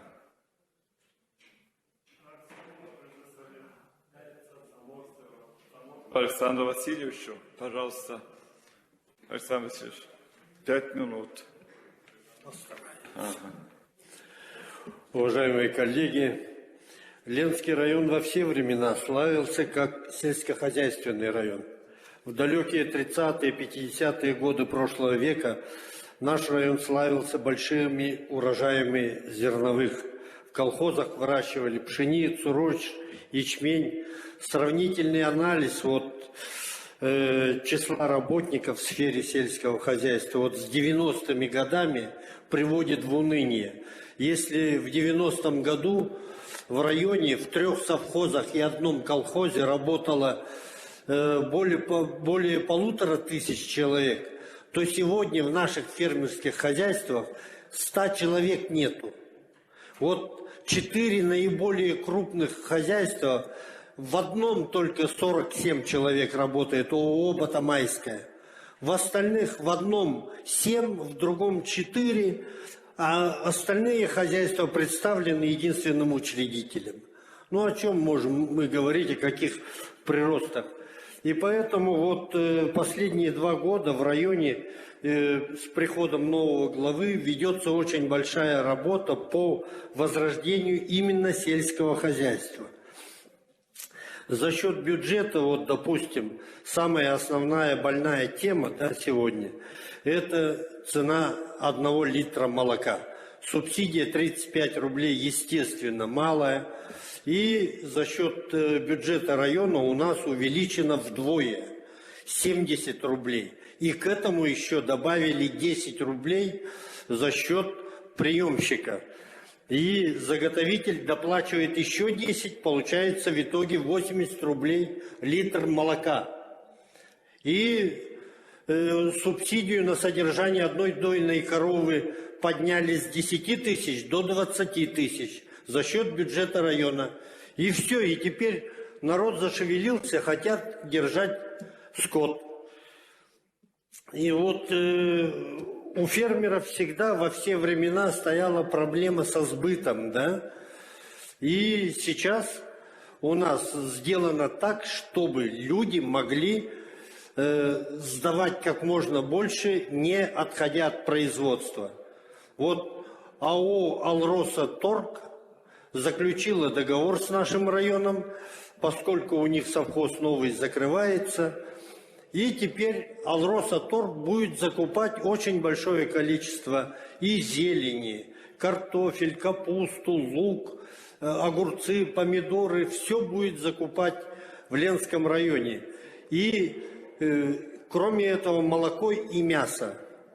Договорились мы с «Алроса-Торгом», чтобы они логистику взяли на себя. Этим самым мы обеспечили, чтобы фермеры вообще не забивали себе голову, каким образом доставить, каким образом продать. Сейчас централизованно проектируется уже овощехранилище, большое на весь район. Там еще кроме этого в бывшем молокозаводе в городе Ленске будет работать большой сельскохозяйственный перерабатывающий комплекс. Вот, допустим, кроме этого, 5-летняя муниципальная программа у нас «Развитие сельского хозяйства в Ленском районе» называется.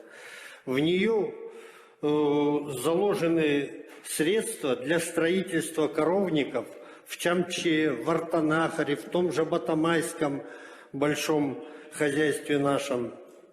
Кстати, через неделю, 5 декабря, у нас в селе Бичинча будет открытие нового коровника. Можете приехать посмотреть, каким образом это делается на партнерских отношениях. Так,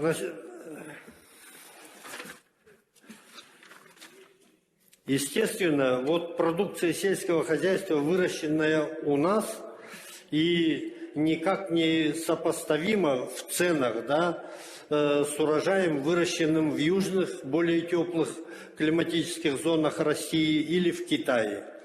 Поэтому мы бы хотели вот просить, да, чтобы власти республики проявили свою волю и добились у недропользователей обязательства закупать имеющийся у нас ассортимент сельхозпродукции только местного производства. Иначе рядом фермеры выращивают картофель, там, капусту, мясо, молоко, а недропользователи наши везут откуда-то. Естественно, там дешевле. Надо, значит, раз они на нашей земле работают, пусть идут навстречу нашим товаропроизводителям. Так, для того, чтобы вот решить сельскохозяйственную вот эту нашу проблематику, да, Иван Иванович правильно говорил, если мы позакрываем больницы, школы и так далее, там ничего мы на селе не сохраним. Одни старики останутся скоро в селах. Поэтому, чтобы этот вопрос решался комплексно, у нас одним из вопросов, допустим, транспортное сообщение между поселениями возобновили, как в советское время. Автобус ходит в самые дальние поселения, и бабушки, дедушки, приезжая в город, говорят, я уже 5 лет не была, 10 лет не была в райцентре, понимаете? А сейчас все, пожалуйста, автобусы там совершенно за эту минимальную плату, там 100 рублей, 150 рублей, люди из конца района приезжают. Далее, Проблему, значит, решили с пожилыми людьми, одиноко проживающими в селах. Тяжело на селе старому человеку, естественно, дрова колоть, воду носить. Это целая проблематика, да?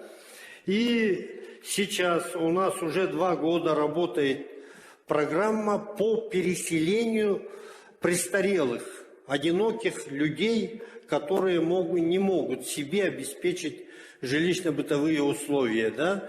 Им в городе приобретается благоустроенное жилье, и старика перевозят в город, он живет, пошел, кран открыл, вода течет, все есть, все. И это чисто за счет районных бюджетных денег. Кроме этого, заработала в 2018 году у нас программа по ремонту жилфонда в поселениях. И в каждом муниципальном образовании выделяются финансовые средства из районного бюджета, чтобы ремонтировать жилье и людям помочь в селе. Потому что действительно фермеры наши в селе хотят остаться, а дом уже старенький. И тут, пожалуйста, бюджетные деньги выделяются. Поселениям от 1 миллиона до 3 миллионов выделяется на оказание помощи в ремонте жилья. Время заканчивается. Ну и тогда я напоследок скажу, что, да, самое главное. Хочу привлечь внимание представителей тех сельхозрайонов, где начались необратимые процессы оттайки вечно мерзлотных грунтов. Процесс этот, по данным ученых, необратим. В ближайшие годы начнется заболачивание сенокосных угодий и пастбищ для свободного выгула крупного рогатого скота и лошадей. И люди попросту останутся без привычной работы и средств к существованию. Но выход есть. Климат Ленского района мягкий, морозы редко переваливают за 30. Сегодня в Ленске 11 градусов. Все эти поселения, в отличие от новостроек Ленска, не подвержены затоплению при катастрофических наводнениях. И поэтому во всех поселениях сотни, тысячи гектар заброшенных земель, которые сейчас зарастают, понимаете? Я сам родился в деревне совсем далеко от райцентра и вырос там. И каждый год туда езжу, и просто тяжело смотреть. Все зарастает. И приезжайте к нам. Все, что мы хотим от вас получить в качестве вклада, это чтобы вы привезли с собой чистопородную местную живность якутских лошадей и якутских коров. А кому захочется жить спокойно вдали от шума и суеты, можно поселиться в любой заброшенной деревне на реке Нюя, где раньше были колхозы. Там нескончаемые пастбища. Александр Васильевич, время закончено. Извините. Спасибо большое. Это слово представляется Скрябин Татьяне Анатольевне, члену палаты, заместителю председателя комиссии, руководитель фермерского хозяйства, который уже конкретно работает.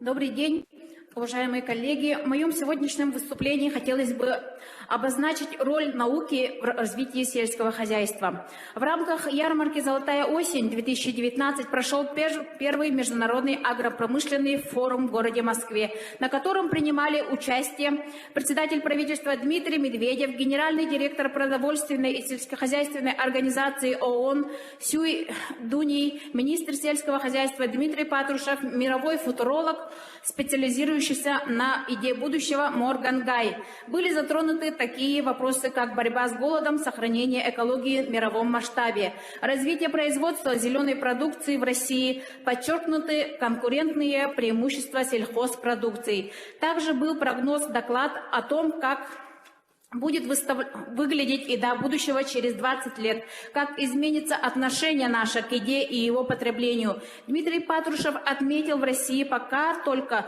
предстоит выстроить полноценную инфраструктуру доверия к органическому продукции и к зеленому бренду как внутреннем, так и в международном уровне рынках, решив вопросы нормативно-правового регулирования и стандартизации. Объем российского экспорта органики составляет всего 14 миллионов евро в год. По оценкам экспертов, Россия могла бы претендовать как минимум на 10% мирового рынка органической продукции, подчеркнул глава Минсельхоза России. Задается вопрос, в каком же ракурсе Якутия будет вносить свой весомый вклад и конкурировать на российском, так и на мировом уровне. Как говорит всегда наш первый президент Михаил Ефимович Николаев, только наукой мы можем выйти на первые ряда на мировой арене. Я, как коневод и представитель Союза коневодов, каждый день задаюсь этим вопросом. Как же мы можем вклиниться в мировую арену? Как же нам поможет наша якутская лошадь?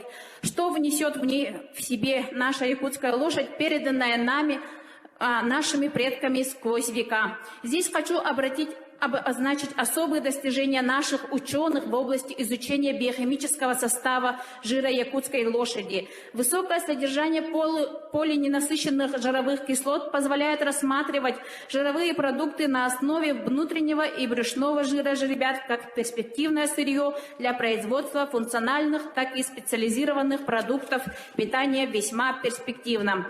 Столь популярный сейчас в мире омега-3 в жире шестимесячного жеребенка составляет около 20%.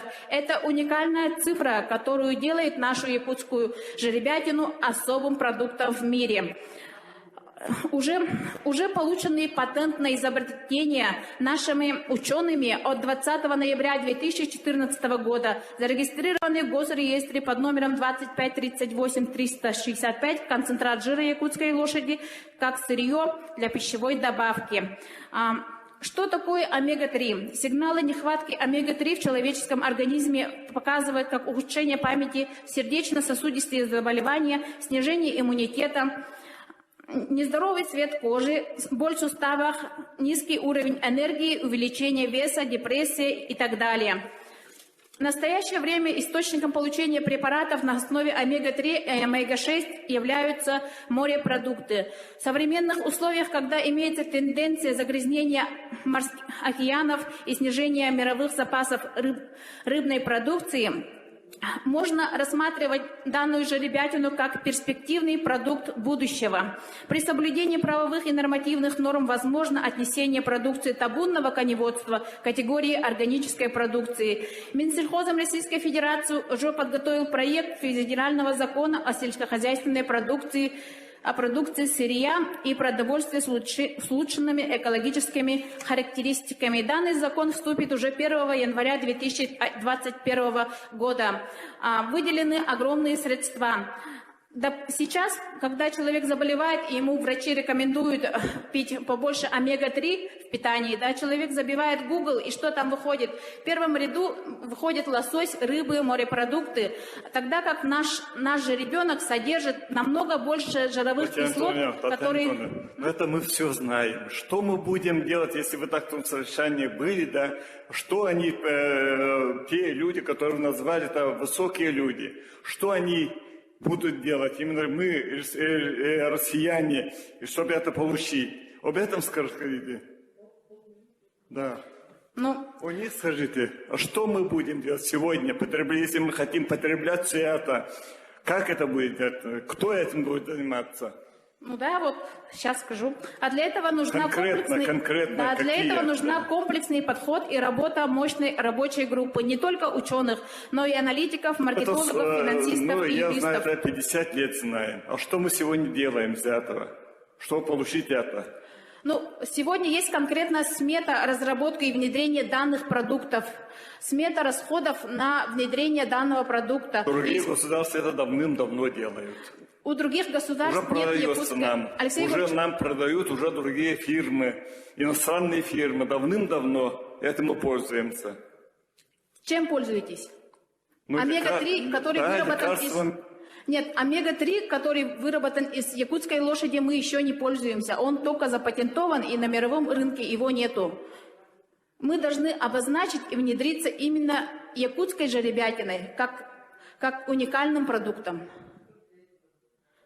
Да, что нужно для этого сделать? Нужно дальнейшая разработка и содействие научным разработкам и внедрение. Что для этого нужно уже сделать? Да? Исследование объекта производства, запуск экспериментального производства объемом сырья 200 кг, проведение клинических испытаний в медицинских учреждениях, оценка результатов клинических испытаний, сертификация концентрата якутской лошади, ну и реализация данной продукции на мировой арене.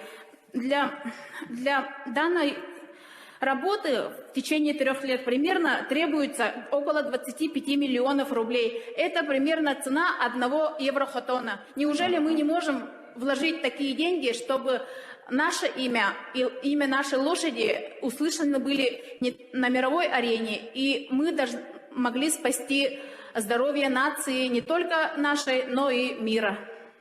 Спасибо большое. Так, слово предоставляется Дейбух Наиле Галиуловне, член Общественной палаты. Ой, спасибо, извините, пожалуйста. Заместитель министра по делам Арктики, пожалуйста, им слово. Он на совещание торопится. Пожалуйста, извините. Потом, после этого. Уважаемый Алексей Егорович, уважаемые члены Общественной палаты, во-первых, позвольте поблагодарить вас за обсуждение столь важной темы. Дело в том, что я бы хотел выступить по вопросам развития оленеводства. Ранее полномочия по развитию оленеводства они принадлежали Государственному комитету по делам Арктики. Но с созданием нашего министерства эти полномочия были переданы Министерству сельского хозяйства. Тем не менее, и в рамках межведомственного взаимодействия, ну и в рамках тех полномочий, которые у нас имеются по поддержке устойчивого развития коренных малочисленных народов Севера, мы в любом случае должны заниматься в том числе проблемами оленеводства, потому что это основной вид традиционной хозяйственной деятельности коренных малочисленных народов. Сегодня мы видим, что поголовье оленей сокращается, и видим, что в отрасли оленеводства видится определенный кризис. За последние 10 лет неуклонно снижается поголовье оленей. И мы недавно совершенно обсуждали и пришли к тому, что необходимы совершенно новые решения, новые подходы в оленеводстве. 21 ноября в Министерстве сельского хозяйства состоялась видеоконференц-связь с заместителем министра по развитию Дальнего Востока и Арктики Российской Федерации Александром Викторовичем Крутиковым, где мы обсуждали проблемы оленеводства совместно с другими арктическими регионами. В принципе, у многих регионов Дальнего Востока проблемы, они очень схожие. Но у нас в республике, конечно же, достаточно существенная государственная поддержка. Здесь необходимо поблагодарить и депутатов Государственного собрания Илтумен, и Министерство сельского хозяйства за то, что все-таки показатели по объемам средств, предусмотренных в госпрограмме, они остаются на прежнем уровне, порядка миллиарда рублей. Но нужно сказать, что, например, в Чукотском автономном округе в 2 раза меньше оленеводов, где-то около 600 человек занято, но при этом у них бюджет на оленеводство 1 300 000 000 рублей. То есть там гораздо выше, и если посмотреть практику других регионов, то, конечно, есть над чем задуматься. У нас же существующая методика начисления зарплаты, она приводит к тому, что количество занятых в отрасли существенно упало. Если в 2010 году у нас было 2388 человек, то сейчас на 1000 человек меньше уже. То есть за 9 лет у нас сократилось количество оленеводов. Поэтому у нас в июле этого года состоялась стратегическая сессия с участием главы Республики Саха-Якутия Айсеном Сергеевичем Николаевым по обсуждению стратегии развития арктической зоны Республики Саха-Якутия, где он сказал очень четко, что мы не должны подходить с экономической точки зрения к оленеводству, потому что в первую очередь это этносохраняющий вид хозяйственной деятельности. И пока что об экономическом эффекте говорить, наверное, рано, да? Но тем не менее это не значит, что мы не должны создавать предпосылки для экономического развития. Это и развитие инфраструктуры производственной, и переработку, и сбыт этой продукции. Вот. На наш взгляд, необходимо создавать условия, в том числе для самозанятости населения, да, потому что вот если мы опять же посмотрим опыт других регионов, вот в Ямало-Ненецком автономном округе на сегодня насчитывается 760 тысяч голов оленей, и большинство оленей находится в частной собственности.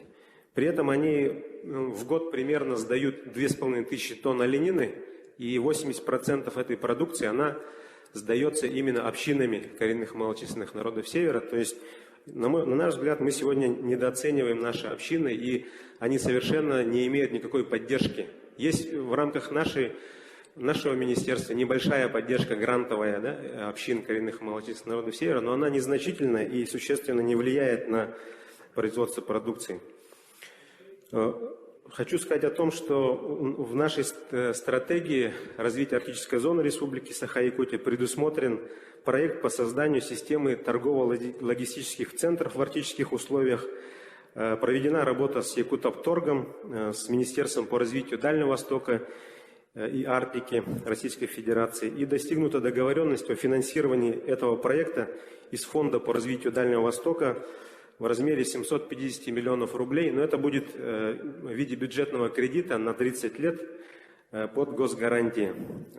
Также Минарктики планирует разработать закон о факториях в арктической зоне Республики Саха-Якутия, который будет предусматривать и обеспечение продовольствием ГСМ, а также закуп продукции традиционных отраслей Севера. В оленеводстве очень большая проблема существует, это кадры.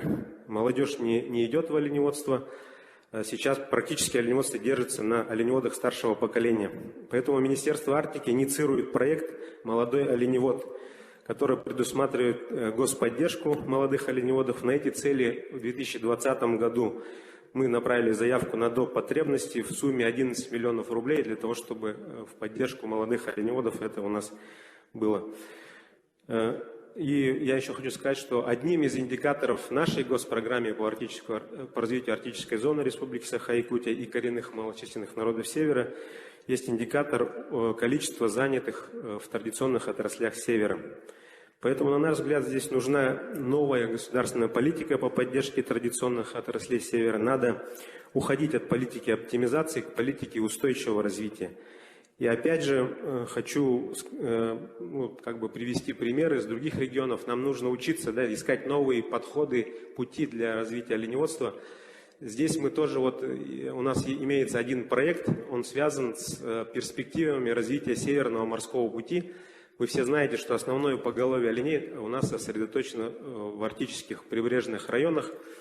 И в любом случае развитие Северного морского пути будет происходить достаточно активно, и нам необходимо быть к этому готовыми. И поэтому мы предлагаем к разработке проект по мобильному забою оленей, переработке продукции и последующим сбытом на внешние рынки через создание инфраструктуры вдоль Северного морского пути. Как пилотный вариант мы предлагаем Анабарский, Нижнеколымский районы и, возможно, Устьянский. Коротко, так бы хотел выступить. В заключение хотел бы, пользуясь случаем, выразить большую благодарность Гороху Ивану Ивановичу, который принял активнейшее участие от Общественной палаты в обсуждении стратегии развития арктической зоны Республики Саха-Якутия, был на всех обсуждениях, внес очень ценные предложения, и Августа Дмитриевна Марфусалова также принимала активное участие. И Николаева Бориса Ануфриевича, который тоже очень плотно с нами работал. В результате проект стратегии, он полностью был переработан и совершенно в другом виде уже представлен. Вкратце мое выступление. Спасибо. Спасибо, Михаил Александрович. Слово предоставляется, пожалуйста, Наида Галиуловна. Пожалуйста. В самом начале своего выступления я хочу порадоваться за ленских сельхозпроизводителей, которые имеют такого финансово обеспеченного потребителя, как Алроса. Всем бы такого потребителя, и у нас, наверное, тоже бы сельское хозяйство хорошо поднималось. Ну, конкретно по Усмайскому району у нас также, вот, анализируя показатели за 5 лет по поголовью, по производству, нет положительной динамики. Какие-то там около, рядом что-то, но, как говорится, развития мы не получаем. Хотя за последние 5 лет мы построили, в Усмайском районе построено 10 сельхозобъектов, 6 коровников, 2 пункта переработки продукции, свиноферма, птицеферма, строится жилье. 31 дом жилой построен для молодых специалистов и работников сельского хозяйства, это где-то около 2000 квадратных метров. Строятся социальные объекты, 2 школы у нас вот последние года запущены, хорошие, современные. Сейчас в Петропавловске строится детский садик в каменном варианте. То есть создается какая-то база. И вот хотелось бы мне, для чего мы сегодня собрались-то, наверное, для того, чтобы вывод какой-то сделать. Что делать-то?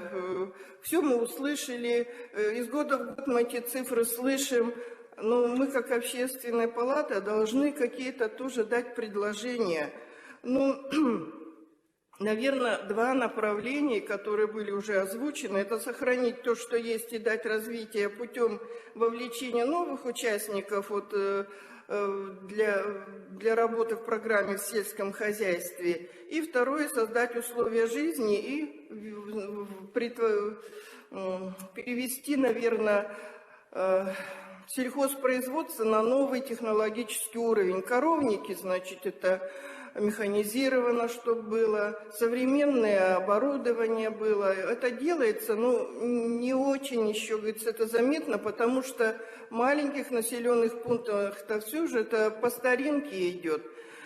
И здесь, наверное, также очень важна работа специалистов сельского хозяйства на уровне района и самих работников администрации, потому что эта работа, поработать с каждым селянином, чтобы они занимались сельским хозяйством. Вот у меня вот такое предложение. Ну, у нас же в основном сельским хозяйством на селе сейчас кто занимается-то? Люди пожилого возраста, пенсионеры, вот, которые издавна этим занимаются. Дети уже не хотят, даже если в селе живут, они идут там в бюджетники, в культуру и держать не хотят, или при маме, папе, бабе, дедушке, говорится, находятся и пользуются этими благами, можно сказать, сельского хозяйства. Я предлагаю такой, раз мы строим жилье молодым специалистам, молодым, значит, семьям в сельской местности, давайте вот сделаем такую, введем субсидию в виде, допустим, дом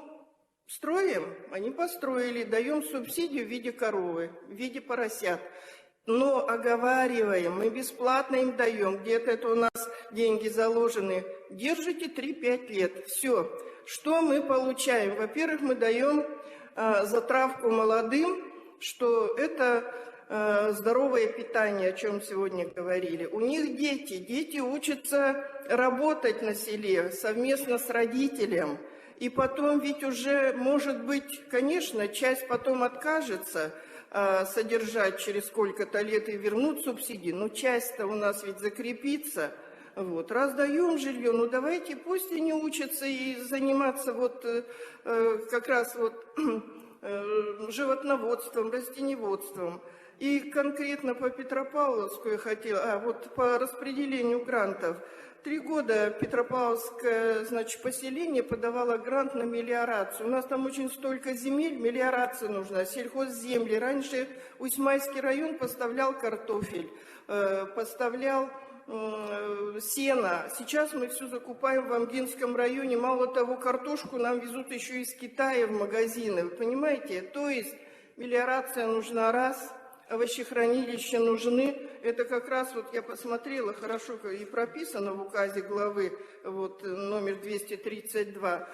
И почему обращаю внимание вот по грантам? Вы смотрите, пожалуйста, когда 3 года подают, в этом поселении население не уменьшается, в этом поселении есть вся социально-культурная, социальные все объекты, рождаемость есть. Но почему не дать-то им то, чтобы могло бы дать развитие сельскому хозяйству? Я понимаю, и маленькие надо поддерживать, но 3 года не давать на мелиорацию, ну это уже не знаю. Сколько им, 10 лет ждать, что ли?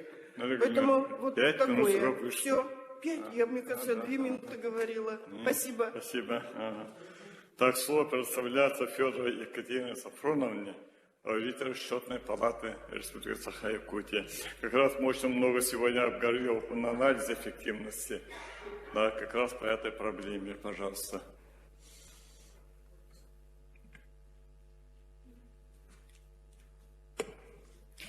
Уважаемые председатели, уважаемые участники общественной палаты, сейчас будет вот данное экспертно-аналитическое мероприятие, которое название у вас вот здесь уже появилось на экране, проведено в соответствии с планом работы Счетной палаты на 2019 год по поручению главы республики. Предмет мероприятия тоже дан на слайде. Мероприятие преследовало 3 цели. Это первая цель – анализ нормативно-правовых документов, предоставление субвенций по переданным полномочиям. И вторая цель – анализ объема финансирования. И третий – это анализ эффективности сделали. Объектами проверки явились Министерство сельского хозяйства, слайд номер 3, Государственный комитет по делам Арктики и 10 муниципальных районов, указанные на слайде. Исследуемый период 16-18 годы и текущий период 2019 года. Хочется отметить, что с началом реализации государственной программы с 2012 года был внедрен новый механизм предоставления субвенций муниципальным районам и городским округам на поддержку сельскохозяйственного производства. За 2012-2018 годы направлено субвенции в объеме около 24 миллиардов рублей или 35% от общего объема финансирования государственной программы. По результатам экспертно-аналитического мероприятия по первой цели установлена государственная поддержка на развитие агропромышленного комплекса в республике, регулируется республиканскими нормативно-правовыми актами, указанными на слайдах. На слайдах вы видите анализ нормативно-правовых, который показывает, что субвенции муниципальным районам из государственного бюджета республики предоставляются в соответствии со статьей 7 Закона Республики о развитии сельского хозяйства по направлениям животноводства, растениеводства, табунного коневодства, северного домашнего оленеводства, на материально-техническое обеспечение для осуществления отдельных государственных полномочий, а также на оплату труда работников, осуществляющих эти полномочия. Методика расчета размера субвенций соответствует требованиям бюджетного кодекса. При анализе соответствия государственной программы с стратегическим документом установлено, что цели, задачи, основные мероприятия, целевые индикаторы государственной программы сельского хозяйства не полностью соответствуют целям, задачам и основным мероприятиям, определенным указом главы республики от 11 декабря 2018 года о стратегических направлениях развития сельского хозяйства. министерством и комитетом Арктики при предоставлении субвенций муниципальным районам на развитие агропромышленного комплекса были соблюдены требования порядка 678, но вместе с тем были установлены отдельные нарушения и недостатки, которые вы увидите на слайде. По анализ муниципальных актов показал, что у них также установлены нормативные акты вовремя установлены, но есть некоторые нарушения и недостатки. Счетной палатой в 17-18 годах были проведены выездные контрольные мероприятия, включающие вопросы целевого и эффективного использования субвенций. Сумма проверенных средств составила 1 791,5 миллионов рублей. Сумма нарушений составила 436 миллионов и 2 миллиона рублей. Слайд 7-8. Так, выявленные нарушения, которые указаны на слайде, свидетельствуют о недостаточном контроле со стороны министерства за целевым и эффективным использованием субвенций. Анализ финансирования объема субвенций из государственного бюджета республики показал, что в 2017 году направлено субвенции в сумме 3 миллиарда 909,7 миллиона рублей, в 2018 году 4 миллиарда и 2 миллиона рублей, в 2019 году 4 миллиарда 221 миллион. За 3 года увеличился объем субвенций, предоставленных муниципальным образованием, на 311,9 миллиона рублей. Общий объем субвенций за 2019 год увеличился по сравнению с 2012 годом на 25%. Анализ финансирования средств из местных бюджетов на поддержку сельскохозяйственного производства показал, что объем средств из местного бюджета в 2017 году составил 574,7 миллиона рублей, в 2018 году 690 миллионов, в 2019 году 665 миллионов рублей. Софинансирование за счет средств из местных бюджетов в среднем по республике составило 15% от объема получаемых субвенций. Анализ, слайд, анализ эффективности. Слайд 19-20. Достижение муниципальными районами показателей эффективности использования субвенций в соответствии с заключенными соглашениями показало, что в среднем по республике достижение показателей за 3 года составляет 63,1%.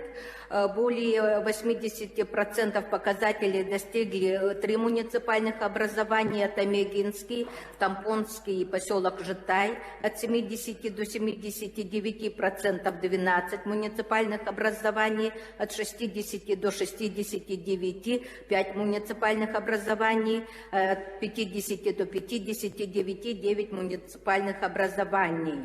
Анализ достижения целевых показателей эффективности госпрограммы сельского хозяйства при предоставлении субвенций из средств государственного бюджета республики муниципальным районам показал, что в 2016 году из 10 индикаторов выполнено 7 или 70, в 2017 году из 17 выполнено 15 показателей или 88%, в 2018 году из 17 индикаторов выполнено 12 или 75%. В целом предоставление субвенций на поддержку по всем направлениям в какой-то части эффективно, и это по группе населенных районов эффективно, в некоторых не очень эффективно.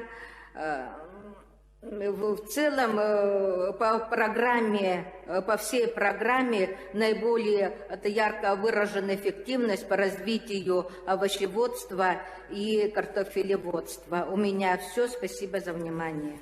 Спасибо. Так, слово предоставляется Степанову Константину Максимовичу, научному сотруднику ЕНЦ, профессору ЕГСХ, доктору сельскохозяйственных наук. Пожалуйста, 5 минут, до 5 минут, пожалуйста. Уважаемые члены Общественной палаты, я очень рад, что мне дали возможность сегодня выступить, но я выступлю не как научный сотрудник, я более буду выступать, но с практических аспектов. Потому что то, что мы хотим сейчас от сельского хозяйства, мы говорили о суммах, мы говорили о бюджетах, и мы говорили о разных программах. Но что мы от них хотим? Мы от них хотим только мясо, молоко, хлеб и прочую пищу. Пищу, причем здоровую, необходимую, то, что у нас выращивается. Это мы говорим все уникально и все полезно, и должно быть все дешево. На самом деле это труд, который никогда не ценится. То, что отдельные хозяйства занимаются или в личном подсобном хозяйстве люди занимаются скотоводством или каким-то другим видом, а они никогда свой труд на деньги не переводят. Да? А вот смысл моего выступления в том, что благодаря этой программе, благодаря программе развития, у нас появились национальные продукты. Они появились в наших прилавках. Мы сейчас в городе, мы можем и в других населенных пунктах свободно покупать национальные продукты, которые раньше делали только в домашних хозяйствах. Это традиционные сорт, быр, пахетики. Но есть проблема, которую нужно решить. У нас нет реестра пищевых национальных продуктов. Каждый производитель пишет, как хочет. Иногда пишут 40, кто-то пишет 40, кто-то пишет 40. Это же не говорит о том, что это наш национальный продукт. Если мы хотим сохранить колорит национальных продуктов, доказать, что они полезны, и хотим мы их продавать за пределы нашей республики, у нас должен быть единый реестр, в котором будут включены все национальные продукты. И к чему я говорю? Мы никогда не обращаем внимания на такой закон, как наименование места происхождения товара. Это касается не только сельскохозяйственной продукции, это касается нашим узорам, это касается нашим якутским ножам, это касается и кузнечному искусству. Но место происхождения товара должна быть обязательно закреплена. У нас все славится нечелинский карась, чурапчинская жеребятина, татинская.